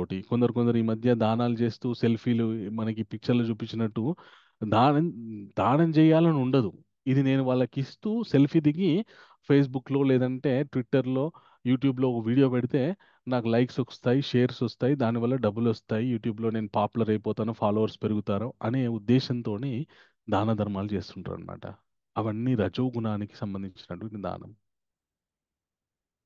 దానం ఇస్తే ఎలా ఉండాలి అంటే ఆ, అసలు చెప్పుకో, నేను ఫలానా దానం ఇచ్చాను, నేను ఫలానా ఇది చేశాను అనేటువంటి విషయాన్ని చెప్పుకోకూడదు ఎవరు ఎక్కడ కూడా. మూడో కంటికి తెలియకూడదు అంటారు. ఎస్ ప్రభు. ఓకే, ఈ చేత్తోనిస్తే ఈ చేతికి తెలియకుండా దానం ఇవ్వాలని చెప్పేసి ఆ, చెప్తారనమాట. అయితే మనకి దానానికి ఆ, ఒక గొప్ప ఉదాహరణ కర్ణుడు అంట. ఒకసారి ఆయన ఆ, ఆయన్ని దానం అడిగారంట. దానం అడిగితే ఆయన ఎక్కడో సమ్ ఎక్కడో ఒక ప్లేస్లో ఉన్నారంట. ఆ, వాళ్ళ ఇంట్లో లేరు. అయితే దానం అడిగితే ఆయన వెంటనే ఆ, ఆయన దగ్గర ఉన్నటువంటి బంగారాన్ని ఇచ్చేసాడంట. అయితే ఆ ఎవరైతే తీసుకునే వాళ్ళు ఉన్నారో వాళ్ళు అడిగారంట, ఏంది తర్వాత కూడా ఇవ్వచ్చు కదా, మీరు ఇంటికి వెళ్ళి కూడా ఇవ్వచ్చు కదా అంటే, ఏమో అక్కడి వరకు వెళ్ళే లోపు నా మనసు మారిపోతుందేమో అని చెప్పేసి ఏం ఆశించకుండా దానం ఇచ్చాడంట. సో ఆ విధంగా ఆ, ఏం ఆశించకుండా దానం ఏదైతే ఇస్తామో అది మనకి సత్ఫలితాలని ఇస్తుంది అనమాట. అలా కాకుండా మనం షో ఆఫ్ చేయడానికి దానం ఇస్తే అది రజోగుణం కిందకి వస్తుంది అనమాట. తర్వాత అదేశకాలీయ దానం అపాత్రేభ్యశ్చ దీయతే ఆ, ఆ, అసత్కృతం అవజ్ఞతం తత్నామసముదాహృతం. ఇయ్యకూడని వాళ్ళకి దానం ఇచ్చి, ఎక్కడ పడితే అక్కడ దానం ఇచ్చి ఆ, దానివల్ల ఏం జరుగుతుందంటే వాళ్ళకి మంచి జరగదు, మనకి మంచి జరగదు. మనం ఎవరికైనా దానం ఇచ్చామనుకోండి, మనం ఇచ్చినటువంటి డబ్బులతోని వాళ్ళు ఏదన్నా చెడు పని చేస్తే ఆ కర్మ మనకు కూడా, ఆ ఫలితాలు మనం కూడా అనుభవించాల్సినటువంటి పరిస్థితి ఏర్పడుతుంది అనమాట. అందు గురించనే మనకి ఎవరైనా రోడ్ల మీద వాళ్ళు వీళ్ళు డబ్బులు అడిగితే మనం డబ్బులు ఇవ్వకూడదు. ఏమి ఇవ్వచ్చు అంటే భగవంతుని ప్రసాదం. ఇంట్లో మనం ఆ, వండుకున్నటువంటి పదార్థం ఏదైతే ఉందో అది భగవన్ నామస్మరణ చేస్తూ వాళ్ళకి ఇచ్చేయాలన్నమాట. దానివల్ల ఏమవుతుందంటే ఈ, ఆ, ప్రసాదం ఎవరికైనా ఇవ్వచ్చు, ఆహార పదార్థాలు ఎవరికైనా దానం ఇవ్వచ్చు. అది భగవంతుని నామస్మరణ చేస్తూ భగవంతునికి నివేదించినటువంటి ఆహార పదార్థం ఏదైతే ఉందో అది దొంగకి ఇచ్చినా పర్వాలేదు. ఎందుకంటే ఆహారం తినడం వల్ల మానసిక పరివర్తన జరిగే అవకాశం ఉంటుంది కాబట్టి దానికి మినహాయింపు. అది కాకుండా మిగతా ఏ దానమైనా కూడా యోగ్యత ఉన్న వాళ్ళకే చేయాలి. ఒకసారి ఏం జరిగిందంటే ఆ, మన మృగ మహారాజ్ అని ఒక ఆయన ఉన్నారనమాట. ఆయన దానం చేయడంలో చిన్న పొరపాటు చేయడం వల్ల ఆయన జీవితం కొన్ని యుగాలు ఆయన బాధపడాల్సి వచ్చింది. ఒకసారి ఆయన చాలా గొప్ప దానాలు చేస్తుండేవాడు అనమాట. ప్రతిరోజు గోదానం చేస్తుండేవాడు అనమాట. ఆయన ఆయన చేసినటువంటి గోవులన్నీ ఒక సైడ్కి పెడితే భూమి ఒక సైడ్ వంగిపోతుంది. అన్ని దానాలు చేసేవాడంట, గోదానాలు.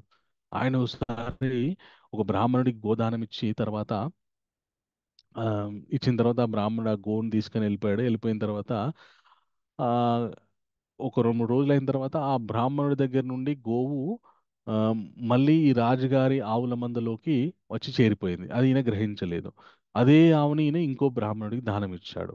ఆ బ్రాహ్మణుడు ఆ ఆవుని తీసుకెళ్తుంటే ఈ మొదటి బ్రాహ్మణుడు వచ్చి, ఇది నా ఆవు, నువ్వు ఎట్లా తీసుకెళ్తున్నావు, నువ్వే నా దొంగలించిందని అతనితోని ఆ, పోట్లాటకి దిగాడనమాట. లేదు లేదు, ఇది రాజుగారు నాకు ఇచ్చారంటే, లేదు నాకు ఇచ్చారని ఇద్దరు, వీళ్ళిద్దరు కలిసి రాజుగారి దగ్గర మృగ మహారాజ్ దగ్గరికి వచ్చారు. వచ్చిన తర్వాత రాజరాజా ఇది నాకు ఇచ్చారు కదా మీరు, ఇతను దొంగలించి తీసుకెళ్తున్నాడు, మళ్ళీ మీరే ఇచ్చారని అబద్ధం ఆడుతున్నాడంటే అతను, లేదు లేదు రాజా, ఇది మీరు నాకు ఇంతకు ముందే ఇచ్చారు కదా, ఇతనేమో నాదని చెప్పేసి ఆయన అబద్ధాలు ఆడుతున్నాడంటే అప్పుడు రాజుగారికి అర్థమైపోతుంది అనమాట, అరే నా వల్ల పొరపాటు జరిగింది, నేను మొట్టమొదట ఆ బ్రాహ్మణుడికి ఇచ్చాను, ఆ వచ్చి నా మందలో కలిసిపోయింది, నేను తెలుసుకోకుండా ఈయనకి ఇచ్చాను అని చెప్పేసి గ్రహించి ఆ మొదటి బ్రాహ్మణుడికి చెప్తాడనమాట, మీకు ఈ ఆవు బదులు ఇంకా ఎన్ని ఆవులు కావాలంటే అన్ని ఇస్తాను, దయచేసి దీన్ని వదిలిపెట్టేసేయండి, దీని గురించి మర్చిపోండి, నేను ఈయనకి ఇచ్చాను అని అంటాడనమాట. అప్పుడు ఆ బ్రాహ్మణుడు ఏమంటాడంటే, రాజా నేను మీకు ఎలా కనిపిస్తున్నాను, బ్రాహ్మణుడు అంటే తనకి ఏది తన యొక్క తనకి ఎంత అవసరమో అంతే స్వీకరిస్తాడు. తనకి ఏది ఇచ్చారో దాంతోనే తృప్తిగా బతకడానికి ప్రయత్నం చేయాలి. అది బ్రాహ్మణుడి యొక్క గుణము. మీరు నాకు ఇచ్చిన ఆవు వేరే వాళ్ళకి ఇచ్చేసి మళ్ళీ నాకు ఎన్ని కావాలంటే అన్ని ఇస్తా అని పొగరుగా మాట్లాడతారా మీరు? అంటే నేను ఎలా కనిపిస్తున్నాను, నేను ఒక లోబిలాగా కనిపిస్తున్నానా మీకు అంటాడు. మీరు నాకు ఇచ్చింది నాకు ఇస్తా అంటే సరే, లేదంటే లేదు అంటాడనమాట. అప్పుడు ఈ రాజు రెండో బ్రాహ్మణుడు కూడా అదే ఆఫర్ ఇస్తాడనమాట, నీకు దీనికి బదులు ఎన్ని ఆవులు కావాలంటే అన్ని ఇస్తే తీసుకో అంటే ఆయన కూడా ఇలాగే సమాధానం చెప్తాడనమాట. చెప్పి ఇంకా చివరికి ఇద్దరు ఏం చేస్తారంటే, చీ రాజా మీరు ఇంత ఆ మాట తప్పుతారు అనుకోలే అని చెప్పేసి ఆ ఆవుని అక్కడనే వదిలేసి వెళ్ళిపోతారనమాట. వెళ్ళిపోయిన తర్వాత ఈ రాజు ఇంకా చాలా కాలం అయిన తర్వాత ఆయన ఆయుష్ తీరిన తర్వాత యమలోకానికి వెళ్తాడనమాట. అక్కడ యమధర్మరాజు ఈయనని చక్కగా స్వాగతించి, రాజా మీరు చాలా గొప్ప పుణ్యకర్మలు చేశారు. మీరు చేసినటువంటి పుణ్యానికి అనంతమైనటువంటి ఉత్తమ లోకాలలో ఉండేటటువంటి అవకాశం ఉంది. కానీ ఒక చిన్న తప్పు జరిగింది మీ వల్ల. ఆ తప్పుకి సంబంధించినటువంటి శిక్షని ముందు అనుభవిస్తారా, లేదంటే అనంత లోకాల్ని ముందు అనుభవిస్తారా అంటే, నేను ఏదైతే చిన్న తప్పు చేశానో దాని శిక్షను అనుభవిస్తానంటాడనమాట. అనగానే వెంటనే ఆయన సత్యయుగంలో ఒక ఊసరవెల్లి అయిపోయి పడిపోతాడనమాట. ఒక చీకటి బావిలో పడిపోతాడనమాట. సత్యయుగంలో పడిపోయినటువంటి వ్యక్తి త్రేతాయుగం, ద్వాపరయుగం చివరి వరకు అట్లాగే పడి ఉంటాడనమాట. ఒకసారి కృష్ణుడి యొక్క పిల్లలు సాంబుడు, ప్రద్యుమ్నుడు వీళ్ళంతా కూడా ఆడుకుంటూ ఉంటే ఆ బంతి వెళ్ళి ఈ నృగమహారాజు ఊసరవెల్లిగా పడున్నటువంటి బావిలో పడుతుందన్నమాట. పడంగానే పిల్లలందరూ తీసుకోవడానికి వెళ్తే అక్కడ ఊసరవెల్లిని చూసి భయపడతారు. కృష్ణుడికి చెప్పగానే ఆయన వచ్చి తన ఎడమ చేత్తోనే ఆ ఊసరవెల్లిని పెద్దగా ఉంటుంది దాన్ని తీసి ఒడ్డు మీద పడేస్తాడు. ఎప్పుడైతే కృష్ణ స్పర్శ జరుగుతుందో అప్పుడు ఆ ఊసరవెల్లి మళ్ళీ మంచి దివ్య శరీరాన్ని పొందుతుందన్నమాట. నృగ మహారాజు లాగా పొంది ఆయన భగవంతునికి నమస్కరించి, అయ్యా నా వల్ల ఇది తప్పు జరిగింది, ఇప్పటికీ నాకు మీ యొక్క స్పర్శ వల్ల ముక్తి దొరికింది, చాలా కృతజ్ఞుణ్ణి అని చెప్పేసి, కృతజ్ఞతలు అని చెప్పేసి ఆయన వెళ్ళిపోతాడనమాట. సో దానం చేసేటప్పుడు ఏదైనా మన వల్ల ఆ, పొగరుగా కానీ, లేదంటే అశ్రద్ధగా కానీ, లేదంటే సరైనటువంటి ఈ, విధానంగా మనం దానం చేయకపోతే అది మళ్ళీ మనకే రియాక్షన్ అయ్యేటట్టు ఉంటుందన్నమాట. అందు గురించనే సాధ్యమైనంత వరకు నేనైతే మనం ఈ ప్రపంచంలో ఉన్నటువంటి పేదరికాన్ని మనం నిర్మూలించలేం, మన వల్ల కాని పని అది. కాబట్టి డబ్బులు ఒకరికి 10 రూపాయలు ఇచ్చి దానం చేయడం వల్ల వాళ్ళ పేదరికం మనం నిర్మూలించలేం. ఒకసారి నాకు స్వానుభవం ఎలా జరిగిందంటే, ఓ వ్యక్తికి నేను ట్యాంక్ బండి మీద పాపం ఎండలో నిల్చొని, ఆయన కాలు సరిగ్గా లేదు, వికలాంగుడు, నిల్చొని అడుక్కుంటున్నాడు అనమాట. నేను వెళ్తుంటే చూసి చాలా బాధపడి జాలిపడి ఆయనకి నేను చెప్పులు కొనుక్కోమని ఓ 200 ఇచ్చాననమాట. ఇచ్చిన తర్వాత పాపం నిజంగా ఇంత ఎండలు ఎట్లా నిల్చుంటాడో ఆయన అని చెప్పేసి డబ్బులు ఇచ్చాను అనమాట. ఇచ్చిన తర్వాత మళ్ళీ 2-3 రోజులు అయిన తర్వాత అదే ప్లేస్లో అదే చెప్పులు లేకుండా నిల్చొని అడుక్కుంటున్నాడు అనమాట. అంటే ఆయనకి అది అలవాటైపోయింది అనమాట. అలా అడుక్కొని ఆ డబ్బులతోని ఆ, తన వ్యసనాలు తీర్చుకోవడానికి ఆయన ఉపయోగించుకుంటారనమాట. ఎవరైనా చూస్తే ఈయనకి అయ్యో పాపం నిజంగా ఇలాంటి వాళ్ళకి సహాయం చేయాలి, దేవుడికి చేసే బదులు ఇలాంటి వాళ్ళకి చేస్తే పుణ్యం వస్తుంది, దేవుడు ఏముంది అందరు దేవుడికే ఇస్తారు, కానీ ఇలాంటి వాళ్ళని ఎవరు చూసుకుంటారు నేను తప్ప అనేటటువంటి ఉద్దేశంతో ఉంటారనమాట. సో అలాంటి వాళ్ళకి మనము ఏ విధమైనటువంటి సహాయం చేయాలంటే, వీలైతే పునరావాసం కల్పించాలి. వాళ్ళని మన రెస్క్యూ హోమ్‌లోకో, అక్కడో ఇక్కడికో దిగబెట్టేసి, నాయన ఇక్కడ ఉండయ్యా, నీకు అన్నీ సక్రమంగా వీళ్ళు చూసుకుంటారు ఆ! అని ఆ విధంగా చేయాలి. లేదంటే అది ఆ విధంగా చేయలేకపోతే మన దగ్గర ఏదైనా భగవత్ ప్రసాదం ఉంటే ఇచ్చేయాలి. లేదంటే భగవంతుడా స్వామి, ఇతనికి ఈ దరిద్రం పోయి ఇతను కూడా మీ భక్తుడయ్యేటట్టు ఇతన్ని అనుగ్రహించండి అని ఒక భగవంతునికి ఒక ప్రార్థన చేయాలి. కొన్ని కొన్ని సార్లు మనం ఎప్పుడు మన జేబులో డబ్బులు, ఆహార పదార్థాలు పెట్టుకొని తిరగలేం కదా! అలాంటప్పుడు ఎవరైనా చూస్తే పాపం జాలేస్తుంది. కానీ ఏదో ఒకటి చేయాలనిపిస్తుంది. ఏం చేయలేము. అలాంటప్పుడు ప్రార్థన చేయాలి అంతే. వీళ్ళు బాగుపడాలి భగవంతుడా.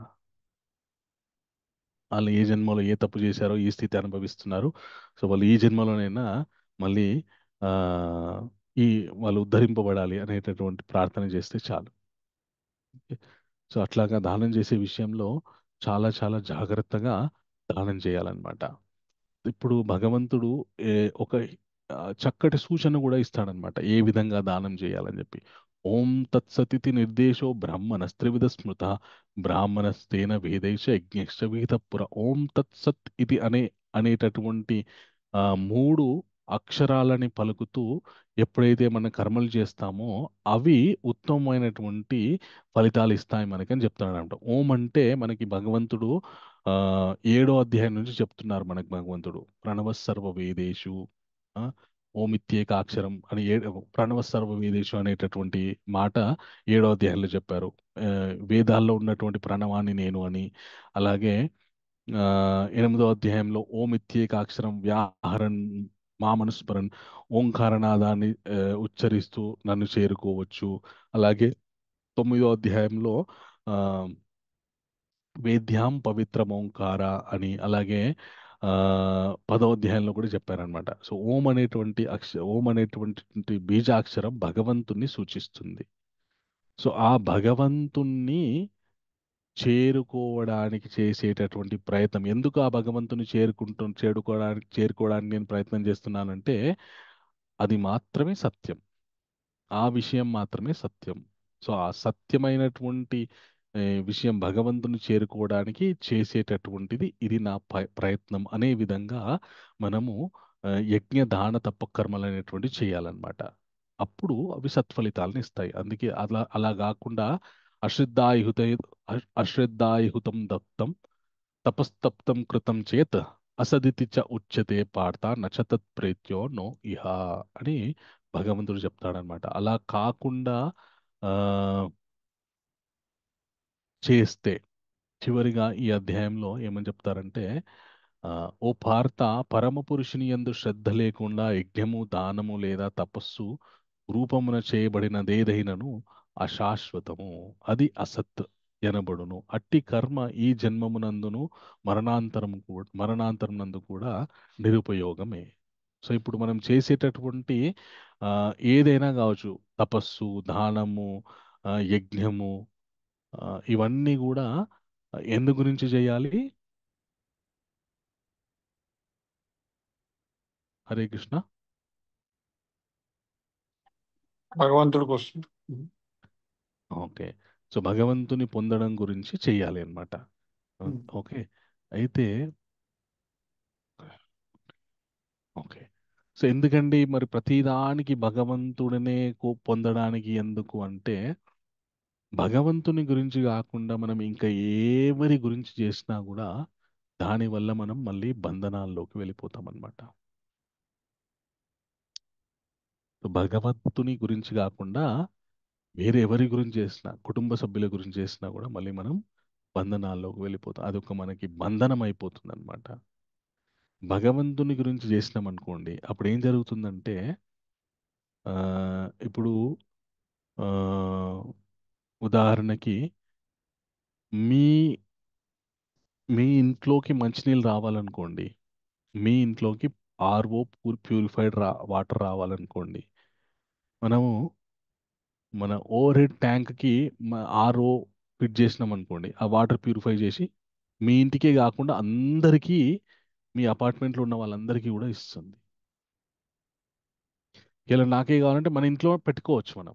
కానీ అదే ఆర్ఓని మన ఇంటి పైన ఉన్నటువంటి ఓవర్ హెడ్ ట్యాంక్ మీద పెట్టినాం అనుకోండి, మనతో పాటు అందరికీ కూడా లాభం జరుగుతుంది. అదేవిధంగా ఏ ప్రార్థన, ఏ తపస్సు, ఏ దానం, యజ్ఞం ఏదైతే ఉందో కేవలం మన గురించి చేసుకోవడం వల్ల ఆ, దానివల్ల పెద్ద ఉపయోగం ఉండొచ్చు, ఉండకపోవచ్చు. కానీ భగవంతుడికి చేయడం వల్ల, భగవంతుని ఉద్దేశించి చేయడం వల్ల, భగవంతుడు అందరికీ తండ్రి కాబట్టి ఆ యొక్క ఫలితాన్ని, ఆ యొక్క సంకల్పాన్ని అందరికీ వర్తించే విధంగా ఆయన చూసుకుంటారు. అందరిలో మనం కూడా ఉంటాం. అందుకు భగవంతుని గురించి చేయాలన్నమాట. భగవంతుని గురించి ఏదైతే చేస్తామో అది అందరికీ చెందుతుంది, అందరికీ దక్కుతుంది. సో మన గురించి మాత్రమే మనం ఏదైతే చేసుకుంటామో అది మనకు మాత్రమే దక్కుతుంది. అలాగే మనని మాత్రమే అది ఆ, బంధనాల్లో పడేస్తుంది. లోక అదే పని. కళ్యాణం కోసం కూడా గురూజీ, లోక వెరీ గుడ్, కళ్యాణం కోసం కూడా ఉంటారు. Very good. ఎస్ ప్రభు. లోక కళ్యాణం కోసం చేసేటటువంటి పని ఏదైతే ఉందో అది మనల్ని ఉద్ధరిస్తుంది, అలాగే మనతో పాటు ఉన్నటువంటి సమాజాన్ని కూడా ఉద్ధరిస్తుంది. అందుకే మన ఉన్నటువంటి యజ్ఞాలు ఇవన్నీ కూడా, ఏ యజ్ఞం చేసినా కూడా లోక శ్రేయస్సు గురించినటువంటి విధంగానే సంకల్పాలు ఉంటాయన్నమాట. కొన్ని కొన్ని వాళ్ళ స్వప్రయోజనాల గురించి చేసుకుంటారు, కానీ దానివల్ల అది తప్పు కాదు. కానీ దానివల్ల ఏం జరుగుతుందంటే తక్కువ ప్రయోజనమే జరుగుతుంది. ఉదాహరణకి మీ దగ్గర ఓ 100 రూపాయలు ఉన్నాయి అనుకోండి. 100 రూపాయలు ఉన్నాయి అనుకోండి, మీరు మీ ఫ్యామిలీ వెళ్ళి హాయిగా ఏదో స్నాక్స్ తినొచ్చు. అదే 100 రూపాయలని మీరు ఆ, అదే 100 రూపాయలతోని మీరు ఇంకేమైనా కొని ఎవరికైనా పంచారనుకోండి, అది ఎంతో మంది తింటారు. మేము మొన్న ఒక రోజు విచిత్రం జరిగింది. ఇక్కడ మేము ఉండే ప్లేస్ దగ్గర 10 రూపీస్ భోజనం అని పెడతారనమాట. ఓకే. సో 10 రూపీస్ భోజనము అది మన ఇస్కాన్ వాళ్ళే ప్రొవైడ్ చేస్తారు. అది యాక్చువల్గా ఇస్కాన్ వాళ్ళే గవర్నమెంట్తో అనుసంధానం అయ్యి అక్షయ పాత్ర అనే ఒక ఫౌండేషన్ ద్వారా ఆ, అన్నపూర్ణ క్యాంటీన్స్. ఆ, అన్నపూర్ణకి 5 రూపీస్ 10 రూపీస్కి అమ్ముతుంటారు అనమాట. అది గవర్నమెంట్ నుండి సబ్సిడీ పొంది ఆ, వంట చేసి ఆ సాత్వికమైనటువంటి ఆహారం, దానిలో ఉల్లి వెల్లుల్లి కూడా ఉండదు అనమాట. సో అలాంటి ఆహారాన్ని చాలా సబ్సిడీకి అమ్ముతారన్నమాట. గవర్నమెంట్ నుండి సబ్సిడీకి కొన్ని ఆహా మన ఆహార పదార్థాలు లేదంటే ఏదో సమ్ సబ్సిడీ వస్తుందన్నమాట. అది పెడుతున్నారు ఒక దగ్గర. సో ఒక ఆవిడ నాకు నేను ఇట్లా వెళ్తుంటే అడిగింది అనమాట, కొద్దిగా నాకు అన్నం పెట్టించండి, అన్నం పెట్టించండి అని అడిగింది అనమాట. వాళ్ళ దగ్గరికి వెళ్ళాను. ఈమెకి అన్నం పెట్టండి ఎంత అంటే ఆవిడ అడిగింది 5 రూపాయలు పెట్టాలా 10 రూపాయలు పెట్టాలంటే 5 రూపాయలు అంటే ప్లేట్ మీల్స్, 10 రూపీస్ అంటే ఫుల్ మీల్స్ బఫెట్ అనమాట. ఓ ఇంత మరి ఇంత తక్కువ 10 రూపాయలకి ఇంత భోజనం పెడతారా అని నేను ఆశ్చర్యపోయాను అనమాట. అయితే సరే అని చెప్పి ఆ, సరే పెట్టండి ఈవిడకి అని చెప్పాను. వాళ్ళు పెడుతున్నారు. ఆమె అడిగాను అనమాట, రోజు వచ్చి ఇక్కడ తింటావా అంటే, "ఆ, రోజు వచ్చి ఇక్కడ తింటాను" అంటే, సరే ఈమెకు ఒక 10 రోజులకు సంబంధించినట్టు ఉంటే పైసలు నేను ఇప్పుడే కట్టేస్తా, ఈమెకి 10 రోజులు అన్నం పెట్టండి అంటే వాళ్ళు కూడా సరే సరే అని చెప్పేసి పెడతా అన్నారు అనమాట. 100 రూపాయలు పెద్ద మనకేం ఆ, ఇదేం కాదు, ఇబ్బంది ఏం కాదు. సో 100 రూపాయలు మనం ఎక్కడికైనా వెళ్తే నా ఒక్కడి టిఫిన్కి మన హోటల్కి వెళ్ళి ఓ మసాలా దోశ తీసుకుంటే 90 రూపాయలు ఈజీగా ఉంటుంది. ఆ, అలాంటిది అంత తక్కువ డబ్బుతోటి ఒక మనిషికి 10 రోజుల పాటు భోజనం దొరుకుతుందంటే ఎంత ప్రయోజనం ఉంటుంది దానివల్ల.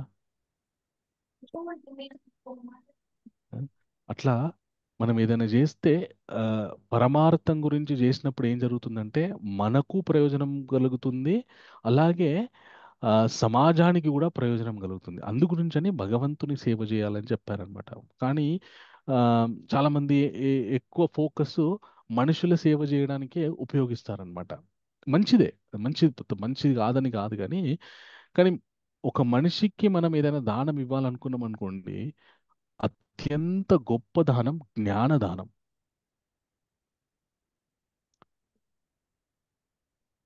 భగవంతుడు చెప్తాడనమాట, ఈ సృష్టిలో అత్యంత పవిత్రమైనటువంటిది ఏదైతే ఉందో అది జ్ఞానం అంటాడు. నహి జ్ఞానేన సదృశం ఇహ విద్యతే. జ్ఞానానికి మించినటువంటి పవిత్రమైనటువంటిది ఈ సృష్టిలో లేదు. ఆ జ్ఞానాన్ని మనం దానం ఇవ్వాలన్నమాట. అదేం జ్ఞానం అంటే, ఒక వ్యక్తి కష్టపడుతున్నాడు, బాధపడుతున్నాడు, లేదంటే ఇబ్బంది పడుతున్నాడు, ఒక తీవ్రమైనటువంటి శారీరక వైకల్యంతో బాధపడుతున్నాడు, లేదంటే మానసిక వైకల్యంతో బాధపడుతున్నాడు అనుకోండి. అప్పటికి మనం ఆ వ్యక్తి సంతృప్తి పడడానికి ఏదన్నా ఆహార పదార్థాలు కావచ్చు, బట్టలు కావచ్చు, లేదంటే ఇంకేదన్నా భౌతికమైనటువంటి విషయాలు ఇవ్వడం వల్ల అప్పటికి సంతోషంగా ఉంటాడేమో. కానీ అసలు ఆ వ్యక్తి ఆ స్థితిలోకి ఎందుకు రావడం జరిగింది అనేటటువంటి విషయాన్ని మనం చెప్పినామనుకోండి ఆయనకి. ఓ వ్యక్తి యాక్సిడెంట్ అయిందనుకోండి, చేయి ఇరగొట్టుకున్నాడు అనుకోండి, నేను బండి చక్కగానే నడుపుతాను కదా, నాకెందుకు యాక్సిడెంట్ అయింది, నేను ఎందుకు చెయ్యి ఇరగొట్టుకున్నాను అని బాధపడుతుంటే, ఆ వ్యక్తికి నాయనా నువ్వు చక్కగా నడుపుతావు, నీకు ఎక్స్పీరియన్స్ ఉంది, కానీ నువ్వు ఇలాగ నడపాల్సింది కాదు యాక్చువల్గా. ఫలానా ప్లేస్లో మనం స్లోగా వెళ్ళాలి, లేదంటే ఎప్పుడైనా వర్షం పడ్డప్పుడు స్కిడ్ అయ్యే ఛాన్స్ ఉంటుంది కాబట్టి మెల్లగా వెళ్ళాలి, లేదంటే ఫోన్ మాట్లాడుతూ వెళ్ళకూడదు. ఇట్లా మనం ఇన్స్ట్రక్షన్స్ ఇచ్చి వాడికి ఏ ఏ విధంగా బండి నడపాలో చెప్తే, నెక్స్ట్ టైం వాడు మళ్ళీ బండి నడిపేటప్పుడు ఆ జాగ్రత్తలు తీసుకొని బండి నడిపితే ప్రమాదం జరిగేటటువంటి అవకాశం ఉండదు. అదేవిధంగా ఏ వ్యక్తి అయినా బాధపడుతుంటే జీవితంలో మనం ఖచ్చితంగా సహాయం చేయాలి. సహాయం చేస్తూనే వాళ్ళకి మళ్ళీ వాళ్ళు ఆ స్థితిలో నుండి బయటపడే విధంగా సహాయం చేయాలి. వాళ్ళ మానసిక స్థితిని మనం మార్చడానికి ప్రయత్నం చేయాలి. మీరు ఇలా కాదు అంటే ఆ, అంటే అంత బోధన మనం ఏం చేయలేమనుకోండి, కానీ మనసులో సంకల్పం చేసుకొని ఆ, ఆ ఆ జ్ఞానదానం చేయడానికి ఉపయోగించాలన్నమాట. మన ఇస్కాన్లో మేము ఆ, ప్రతి భగవద్గీత జయంతికి దాదాపు 1,00,000 భగవద్గీతలు పంచుతుంటామంట. గవర్నమెంట్ స్కూల్స్లలో, అలాగే ఆ, కొన్ని గవర్నమెంట్ లైబ్రరీస్లో ఫ్రీగా ఇచ్చేస్తుంటాం అనమాట. ఎందుకు అంటే ఆ విధంగా నన్న ఫ్రీగానన్నా దొరికితే చదువుతారేమో అని చెప్పేసి చదివి వాళ్ళ జీవితాన్ని బాగుపరుచుకుంటారని చెప్పేసి నా జీవితంలో నేను ఈ దుర్భర స్థితి నేను ఎందుకు అనుభవిస్తున్నా అంటే నేను చేసినటువంటి కర్మ వల్ల. కాబట్టి నేను ఇప్పటికైనా జాగ్రత్తగా ఉండి మంచి కర్మలు మంచి పనులు చేస్తే నా జీవితం ఉన్నత స్థితికి వెళ్తుంది అనేటటువంటి విషయం తెలుసుకుంటారనే ఉద్దేశంతో మనము ఫ్రీగా జ్ఞానదానం చేస్తుంటాం అన్నమాట. సో అలాగ చేయడం వల్ల ఏం జరుగుతుంటే సమాజానికి గొప్ప మేలు జరుగుతుంది. సో మనం దానం చేయాలనుకుంటే రెండు అతి పవిత్రమైనటువంటి రెండు దానం చేయొచ్చు మనం ఎప్పుడైనా కూడా. ఒకటి భగవంతుని యొక్క ప్రసాదము, ఒకటి భగవంతునికి సంబంధించినటువంటి జ్ఞానం. ఈ రెండు చాలా పవిత్రమైనటువంటి ఈ విషయాలు దానం చేస్తే చేసిన మనకి అలాగే పొందిన వాళ్ళకి ఈ సమాజానికి ఎట్ ఏ టైం ఒక దానం వల్ల మూడు విషయాలు ఉద్ధరింపబడతాయి. మనము, తీసుకున్నవాడు, సమాజం, మూడు ఉద్ధరింపబడతాయి. సో అందు గురించి అట్లాంటి దానాలు చేయాలన్నమాట. ప్రభుజీ ఇది ఆధ్యాత్మిక జ్ఞానం అంటారా మనం ఇప్పుడు అనేది? అన్నిటికంటే గొప్పది ఆధ్యాత్మిక జ్ఞానమా ఎస్ మరి? ప్రభు, ఆధ్యాత్మిక జ్ఞానం అన్నిటికంటే గొప్ప. ఎందుకంటే మన శరీరాన్ని వదిలిపెట్టిన తర్వాత కూడా మనతోటి వచ్చేది ఆధ్యాత్మిక జ్ఞానం. మనకి 6వ అధ్యాయంలో భగవంతుడు చెప్తాడు కదా. ఆ, ఆ, అర్జునుడు అడుగుతాడు 6వ అధ్యాయంలో, మరి ఇంత ఇంత ఆధ్యాత్మిక జీవితం గడిపిన తర్వాత పర్ఫెక్ట్ అవ్వక ముందు శరీరాన్ని వదిలిపెడితే ఎలా అంటే కృష్ణుడు చెప్తాడనమాట. వాళ్ళు ఏ స్థితిలో శరీరాన్ని వదిలిపెట్టారో అంటే ఎంతవరకు జ్ఞానాన్ని నేర్చుకొని ఆ, శరీరాన్ని వదిలిపెట్టారో ఆ జ్ఞానం మళ్ళీ వచ్చే జన్మలో కంటిన్యూ అవుతుంది.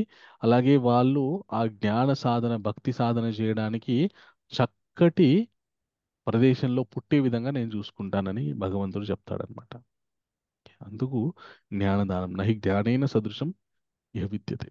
చాలా చాలా పవిత్రమైనటువంటిది అనమాట ఈ ఆధ్యాత్మిక జ్ఞానం. అది మనం ఇతరులకు ఇవ్వడానికి ప్రయత్నం చేయాలి. అది ఈ అధ్యాయం యొక్క సారాంశం అనమాట. ఓకే. సో మాతాజీ, పోల్ ఉందా మాతాజీ ఈ చాప్టర్కి సంబంధించినటువంటిది? హరే కృష్ణ. ఫలితం బోనా మాతాజీ? ఫలితం లేదు. Yes, ఫలితం Prabhuji. చెప్తా బ్రో. పోల్ పెడతారా మాతాజీ? Yes, Prabhuji. పెట్టండి. Hare Krishna.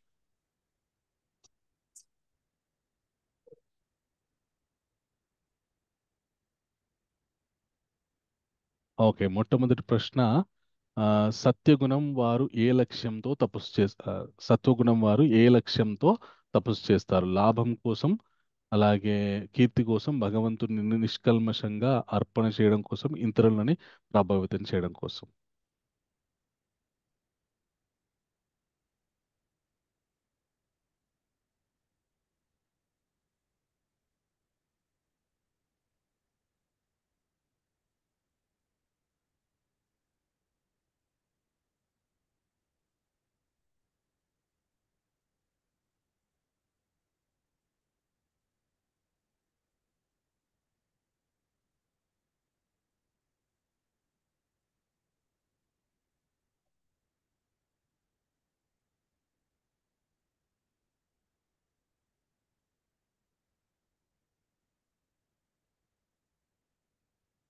Okay, correct answer భగవంతునికి నిష్కల్మషంగా అర్పణ చేయడం కోసం.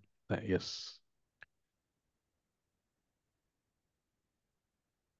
Next question Mataji.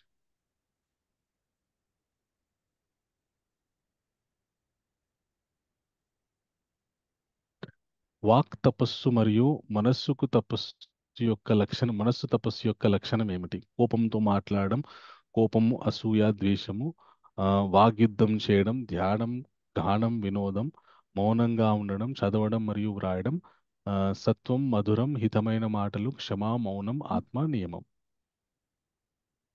ఇవి ఆప్షన్స్.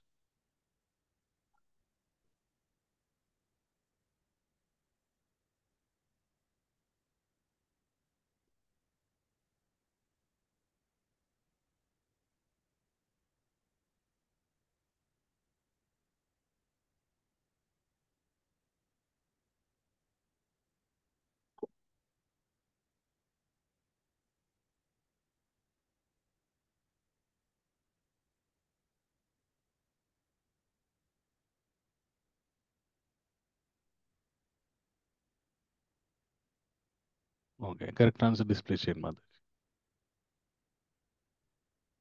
ఓకే, సత్యం మధురం హితమైన మాటలు క్షమా మౌనం ఆత్మనియమం. Third question.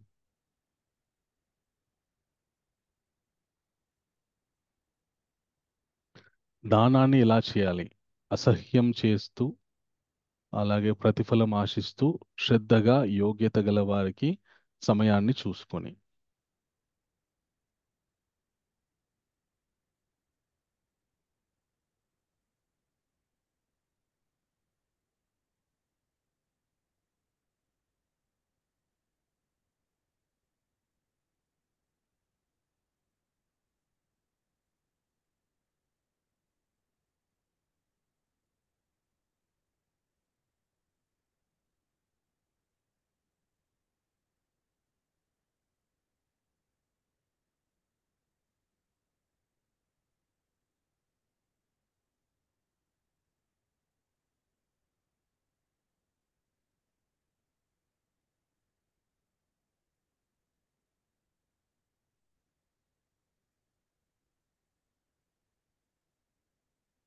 ఓకే. శ్రద్ధగా, యోగ్యత గల వారికి దానం చేయాలి. Okay, thank you Mataji. అయితే ఈ అధ్యాయానికి చక్కటి ఫలశ్రుతి ఉందన్నమాట. ఒకసారి ఒక రాజ్యంలో ఒక ఓవర్ కాన్ఫిడెంట్ పర్సన్ అనమాట. అంటే తాను ఏదైనా చేయగలను అనేటటువంటి ఏ, నమ్మకం ఉన్నటువంటి వ్యక్తి. తన వల్ల కాకపోయినా కూడా చేస్తా అనేటటువంటి నమ్మకం ఉన్నటువంటి వ్యక్తి అన్నమాట. ఆయన రాజుగారి దగ్గర చాలా ఏనుగులు ఉండేవి. దాంట్లో ఒక ఏనుగు చాలా ఆ, మదం ఎక్కి ఉందన్నమాట. నేను ఆ ఏనుగుని అనుస్తానని చెప్పేసి ఈయన ఆ ఏనుగు దగ్గరికి వెళ్ళి దాంతో ఆటలాడడం మొదలు పెట్టాడనమాట. అది ఏం చేసింది, ఆ ఏనుగు ఇతన్ని కింద పడేసి తొక్కి తగ్గానే ప్రాణాలు వదిలిపెట్టాడు. చనిపోయాడు. చనిపోయిన తర్వాత మళ్ళీ వచ్చే జన్మలో ఇతను కూడా ఏనుగయ్యే పుట్టాడనమాట. అయితే పుట్టిన తర్వాత ఆ, ఏ రాజు దగ్గర అయితే ఇతను పనిచేసేవాడో అదే రాజు దగ్గరికి ఈయన రావడం జరిగింది. జరిగి చాలా కాలం ఆ రాజుతో పాటు ఆ ఎన్నో యుద్ధాల్లో పాలు పంచుకున్న తర్వాత ఒక రోజు ఆ ఏనుగుకి ఆ, అస్వస్థత కలిగిందనమాట. ఈ వ్యక్తి ఎవరైతే ఇంతకు ముందు రాజు దగ్గర పనిచేసేవాడో ఆ ఏనుగుకి అస్వస్థత కలిగింది. కలిగిన తర్వాత ఎంతమంది వైద్యులను పిలిపించినా కూడా అది తగ్గట్లేదు అనుకున్నటువంటి వ్యాధి. రాజు పాపం చాలా విసిగెత్తిపోయాడు. ఒక రోజు ఏనుగు దగ్గరికి వెళ్ళి దీన్ని ఏం చేస్తే బాగుంటుంది, పాపం ఇది ఇంత బాధపడుతుంది అని అనుకుంటుంటే ఆ ఏనుగు మాట్లాడడం మొదలుపెట్టింది అనమాట. రాజా, మీరు నాకు ఎన్ని వైద్యాలు చేసినా కూడా నేను ఆ, ఆరోగ్యవంతుని కాలేను. కాబట్టి దయచేసి నాకు చాలా ఆ, ఉపయోగపడేటటువంటి ఒక పని మీరు చేయండి అంటుందన్నమాట. ఏంటి అంటే, ఎవరైనా సద్బ్రాహ్మణులు ఉంటే వాళ్ళని పిలిపించి వాళ్ళ ద్వారా భగవద్గీతలోని 17వ అధ్యాయాన్ని పారాయణ చేయించండి. అది వింటూ నా శరీరాన్ని వదిలిపెట్టేస్తాను, నాకు ఉత్తమ గతులు పొందుతాయి, దక్కుతాయని చెప్పి అంటుందన్నమాట. ఈయన అనగానే సద్బ్రాహ్మణులు పిలిపించి 17వ అధ్యాయాన్ని పారాయణ చేపిస్తాడు. చేపించగానే ఆ అన్నట్టే ఆ ఏనుగు చక్కటి దివ్య శరీరాన్ని పొంది, ఆ ఏనుగులో ఉన్నటువంటి ఆత్మ దివ్య శరీరాన్ని పొంది ఉత్తమ లోకాలకు వెళ్ళిపోతుంది అనమాట. రాజు ఆశ్చర్యపోతాడు. ఆయన కూడా ఈ 17వ అధ్యాయాన్ని ఉపదేశం తీసుకొని ఆయన కూడా ప్రతిరోజు పారాయణ చేస్తుంటాడు అనమాట. సో మనం ఎలాంటి స్థితిలో ఉన్నా కూడా ఈ 17వ అధ్యాయాన్ని పారాయణ చేయడం వల్ల, ఎందుకంటే ఈ అధ్యాయంలో చెప్పినటువంటి యజ్ఞ దాన తపస్సులన్నీ కూడా భగవంతుని ఉద్దేశించి చేయాలి. ఓం తత్సతిథి నిర్దేశో బ్రాహ్మణ స్త్రివిధ స్మృత. భగవంతుని ఉద్దేశించి భగవంతుని చేరుకోవడానికి, భగవంతుని మెప్పించడానికి చెయ్యాలి అనే విధంగా కొనసాగుతుంది. కాబట్టి ఈ అధ్యాయం ఈ అధ్యాయానికి అంత గొప్ప ఫలితాన్ని ఇచ్చారనమాట. రేపు చిట్ట చివరి అధ్యాయం, భగవద్గీతలోని చిట్ట చివరి అధ్యాయం అష్టాదశోధ్యాయం అన్నమాట. భగవద్గీత మొత్తంలో పెద్ద చాప్టర్ అదే అన్నమాట. సో రేపటి అధ్యాయంలో చాలా ముఖ్యమైనటువంటి విషయాలు భగవంతుడు చెప్తాడనమాట. ఓకే, ఇంకా ఇప్పటివరకు చెప్పినటువంటి విషయాలన్నిటి మళ్ళీ సారాంశం చెప్తూనే ఒక అతి ముఖ్యమైనటువంటి విషయాన్ని ప్రతిపాదిస్తాడనమాట భగవంతుడు. సో అది వినడానికి మళ్ళీ మనము రేపు 8 గంటలకు కలుసుకుందాం. ఈ రోజు ఈ అధ్యాయానికి సంబంధించినటువంటి ఏమైనా ప్రశ్నలు ఉంటే ఇప్పుడు మీరు అడగవచ్చు. ఎస్ రాజేశ్వర రెడ్డి ప్రభు, చెప్పండి. హరే కృష్ణ ప్రభుజీ. హరే కృష్ణ అయితే ప్రభు. ఇప్పుడు మనిషి ఎప్పుడైనా మన దేహాన్ని వదిలిపెడతారు కదా ప్రభు, చనిపోయినప్పుడు ఓం ఉమ్, శాంతి అంటారు, లేకుంటే శాంతి కలిగించాలి, ప్రశాంతంగా ఉండాలంటే may soul rest in peace అంటారు, అంటే అది ఇంగ్లీష్ వాళ్ళు. ఎస్ ప్రభు. దీనికి అవును ప్రభు. ఎందుకు అంటారు? ఆ, శాంతిగా అయి- ఉండదా మరి ఆత్మ అంటే ఎలా మరి? ఓకే. సో ఆత్మకి శాంతి ఎప్పుడు దొరుకుతుందంటే భగవంతుని ఎప్పుడైతే ఆత్మ చేరుకుంటుందో అప్పుడే ఆత్మకి శాంతి దొరుకుతుంది అనమాట. యాక్చువల్గా అలా కాకుండా రెస్ట్ ఇన్ పీస్ ఓం శాంతి అని కాకుండా మనం ఏం చేయాలంటే may God bless him with safe journey to his అబోర్డ్. అతను స్వర్గాది లోకాలకు వెళ్ళాలని కోరుకుంటున్నాను, అతని లోక ప్రాప్తి కలగాలని కోరుకుంటున్నాను, వారికి ఉత్తమ గతులు కలగాలని కోరుకుంటున్నాను అని మనము కోరుకోవాలన్నమాట. సో అది ఏమైపోయిందంటే అందరూ ఓం శాంతి, rest in peace, rest in peace, rest in peace. Soul rest in peace ఏంది? సోల్కి rest only when soul reaches God. So మనం ఆ విధంగా కోరుకోవాలన్నమాట. సో అది అట్లా రాస్తుంటారు కానీ తెలియక. బట్ మనం ఎవరైనా స్వర్గస్థులైతే వాళ్ళ గురించి ఈ విధంగా మనం కోరుకోవాలన్నమాట. వీళ్ళు ఎక్కడున్నా కూడా భగవంతుని యొక్క ధామానికి చేరుకోవాలి, భగవంతుని యొక్క కృప వీళ్ళకి దొరకాలి అనేటటువంటి విషయాన్ని మనం కోరుకోవాలన్నమాట. ఓకే ప్రభు. థ్యాంక్ యూ బాబు. వెల్కమ్ ప్రభు. హరే కృష్ణ. లలిత మాతాజీ, మీ హరే ప్రశ్న కృష్ణ ఏంటి? ప్రభుజీ. హరే కృష్ణ మాతాజీ. ఇప్పుడు దానం గురించి చెప్పిండ్రు కదా, మరి ఎస్ మ్యామ్. అనాథాశ్రమం నుండి వస్తారు కదా ఇంటికి, పాత బట్టలు ఉంటే అవును. ఇయ్యండ్రు అని, అట్లా ఇయ్యొచ్చా మరి? ఓకే. అవును మరి ఈ ఈ మధ్య చాలా మంది అట్లా వస్తున్నారు. ఆ, ఆ, అయితే అది ఈ మధ్య ఏం బయటపడింది అంటే కొందరు అట్లా వచ్చి ఆ బట్టల్ని మళ్ళీ అమ్ముకుంటున్నారని తెలిసింది.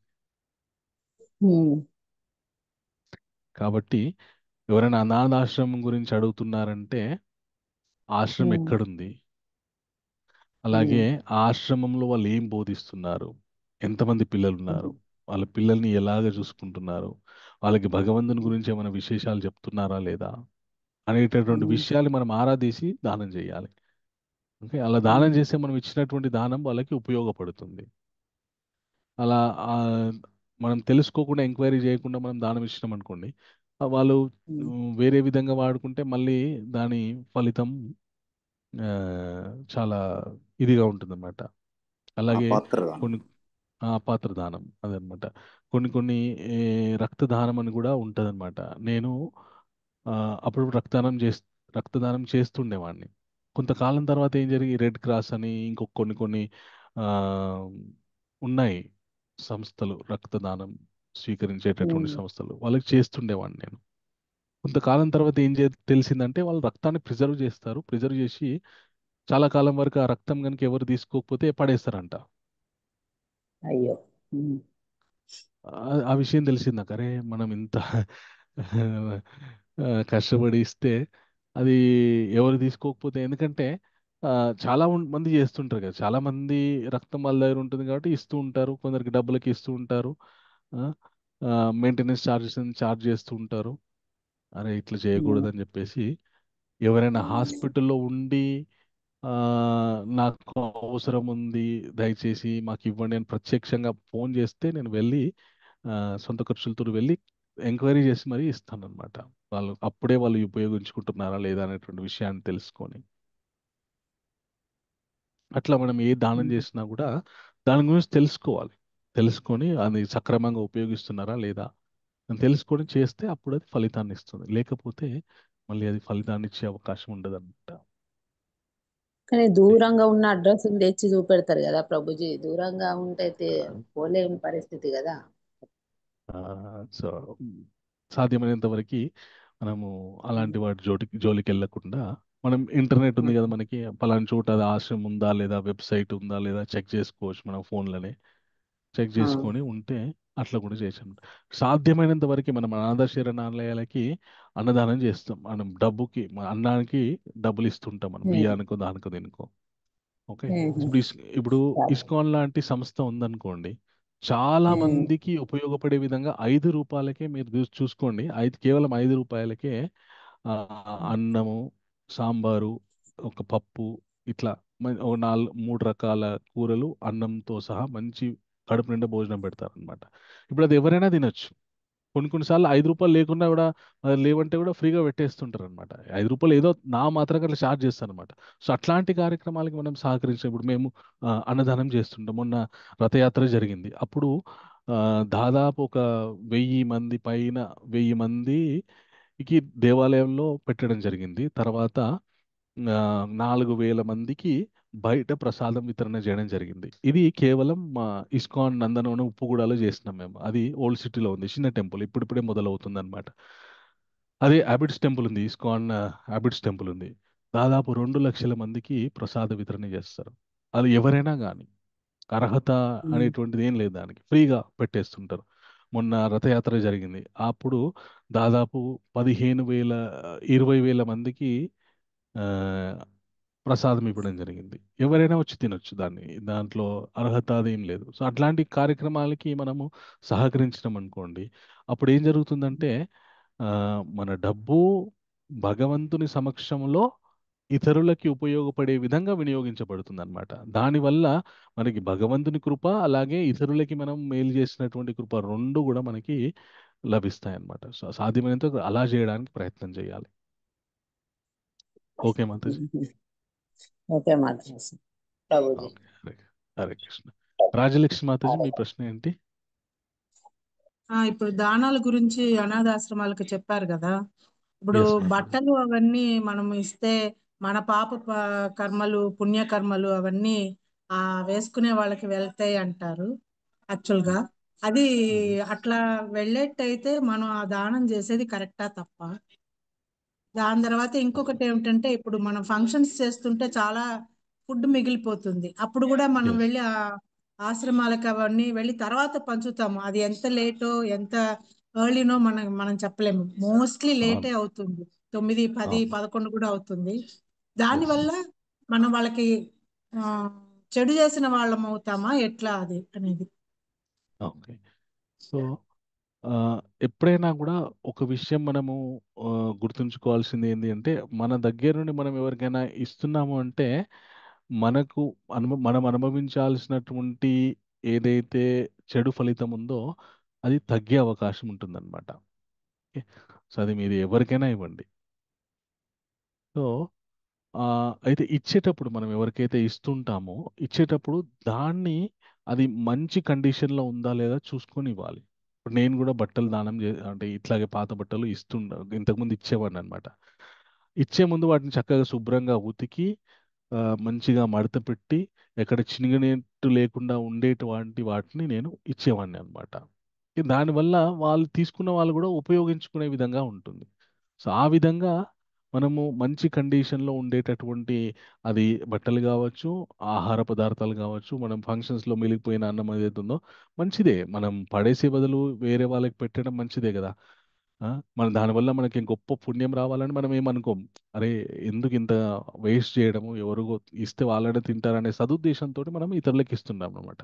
సో ఇచ్చే ముందు అది మంచి కండిషన్లో ఉందా లేదా అని చూసుకొని ఇస్తే దానివల్ల తీసుకున్న వాళ్ళు తృప్తి చెందుతారు. ఇచ్చినందుకు మనకు కూడా పర్వాలేదులే, నాకు ఏం అవసరం లేదు, వాళ్ళు తిన్నారా, సాటిస్ఫైడ్ నేను అనేటటువంటి భావన మనకు కూడా ఉంటుంది. ఓకే. సో ఆ విధంగా ఇట్లాంటి దానాలు చేసేటప్పుడు కొద్దిగా మనం అది మంచి కండిషన్లో ఉందా లేదా అనేటువంటి చూసుకొని చేస్తే ఆ, పరస్పరం ఇద్దరికి ఉపయోగపడుతుంది అనమాట. Okay okay, Mataji. Thank you. Hare okay, Krishna. Thank you అండి. హరే కృష్ణ. హరే కృష్ణ. సో ఇంకా ఎవరికైనా ఏమైనా ప్రశ్నలు ఉన్నాయా? ఓకే. సో చాలా సంతోషం. సో మనం భగవద్గీతలో ఆ, ఈ 18 రోజుల కార్యక్రమంలో 17 రోజులు ముగించుకున్నాము. రేపు 18వ రోజు ఆ, పురుషోత్తమ యోగం, మోక్ష సన్యాస యోగం. రేపు చిట్ట చివరి అధ్యాయము. అది తెలుసుకోవడానికి మళ్ళీ రేపు సాయంకాలం మళ్ళీ 8 గంటలకి మనం కలుసుకుందాం. ఓకే. హరే కృష్ణ. భగవంతుని ప్రభుజీ. యొక్క కృప. Hare Krishna. Thank you Prabhuji. Welcome అదే. హరే కృష్ణ. సో భగవంతుని యొక్క కృపా కటాక్ష వీక్షణాలు మీ అందరికీ ఉండాలని మనస్ఫూర్తిగా కోరుకుంటూ, మీరు చేసే భౌతిక ఆధ్యాత్మిక ప్రయత్నాల్లో అన్నీ కూడా సఫలీకృతం అవ్వాలని మనస్ఫూర్తిగా కోరుకుంటూ, వంచాకల్పతరుభ్యశ్చ కృపా సింధుభ్యో పతితానాం పావనేభ్యో వైష్ణవేభ్యో నమో నమః. हरे कृष्णा। श्रील प्रभुपाद की जय, हरे अनंत कोटि कृष्णा वैष्णव वृंद की जय, नमाचार्य श्री हरदास ठाकुर की जय। हरे कृष्णा। हरे कृष्णा हरे कृष्णा हरे कृष्ण प्रभु। प्रणाम हरे हरे हरे कृष्णा हरे प्रभु कृष्ण। हरे हरे कृष्ण कृष्णा प्रभु। हरे कृष्ण। हरे कृष्ण प्रभु जी, दंडवत प्रणाम। हरे कृष्ण। धन्यवाद।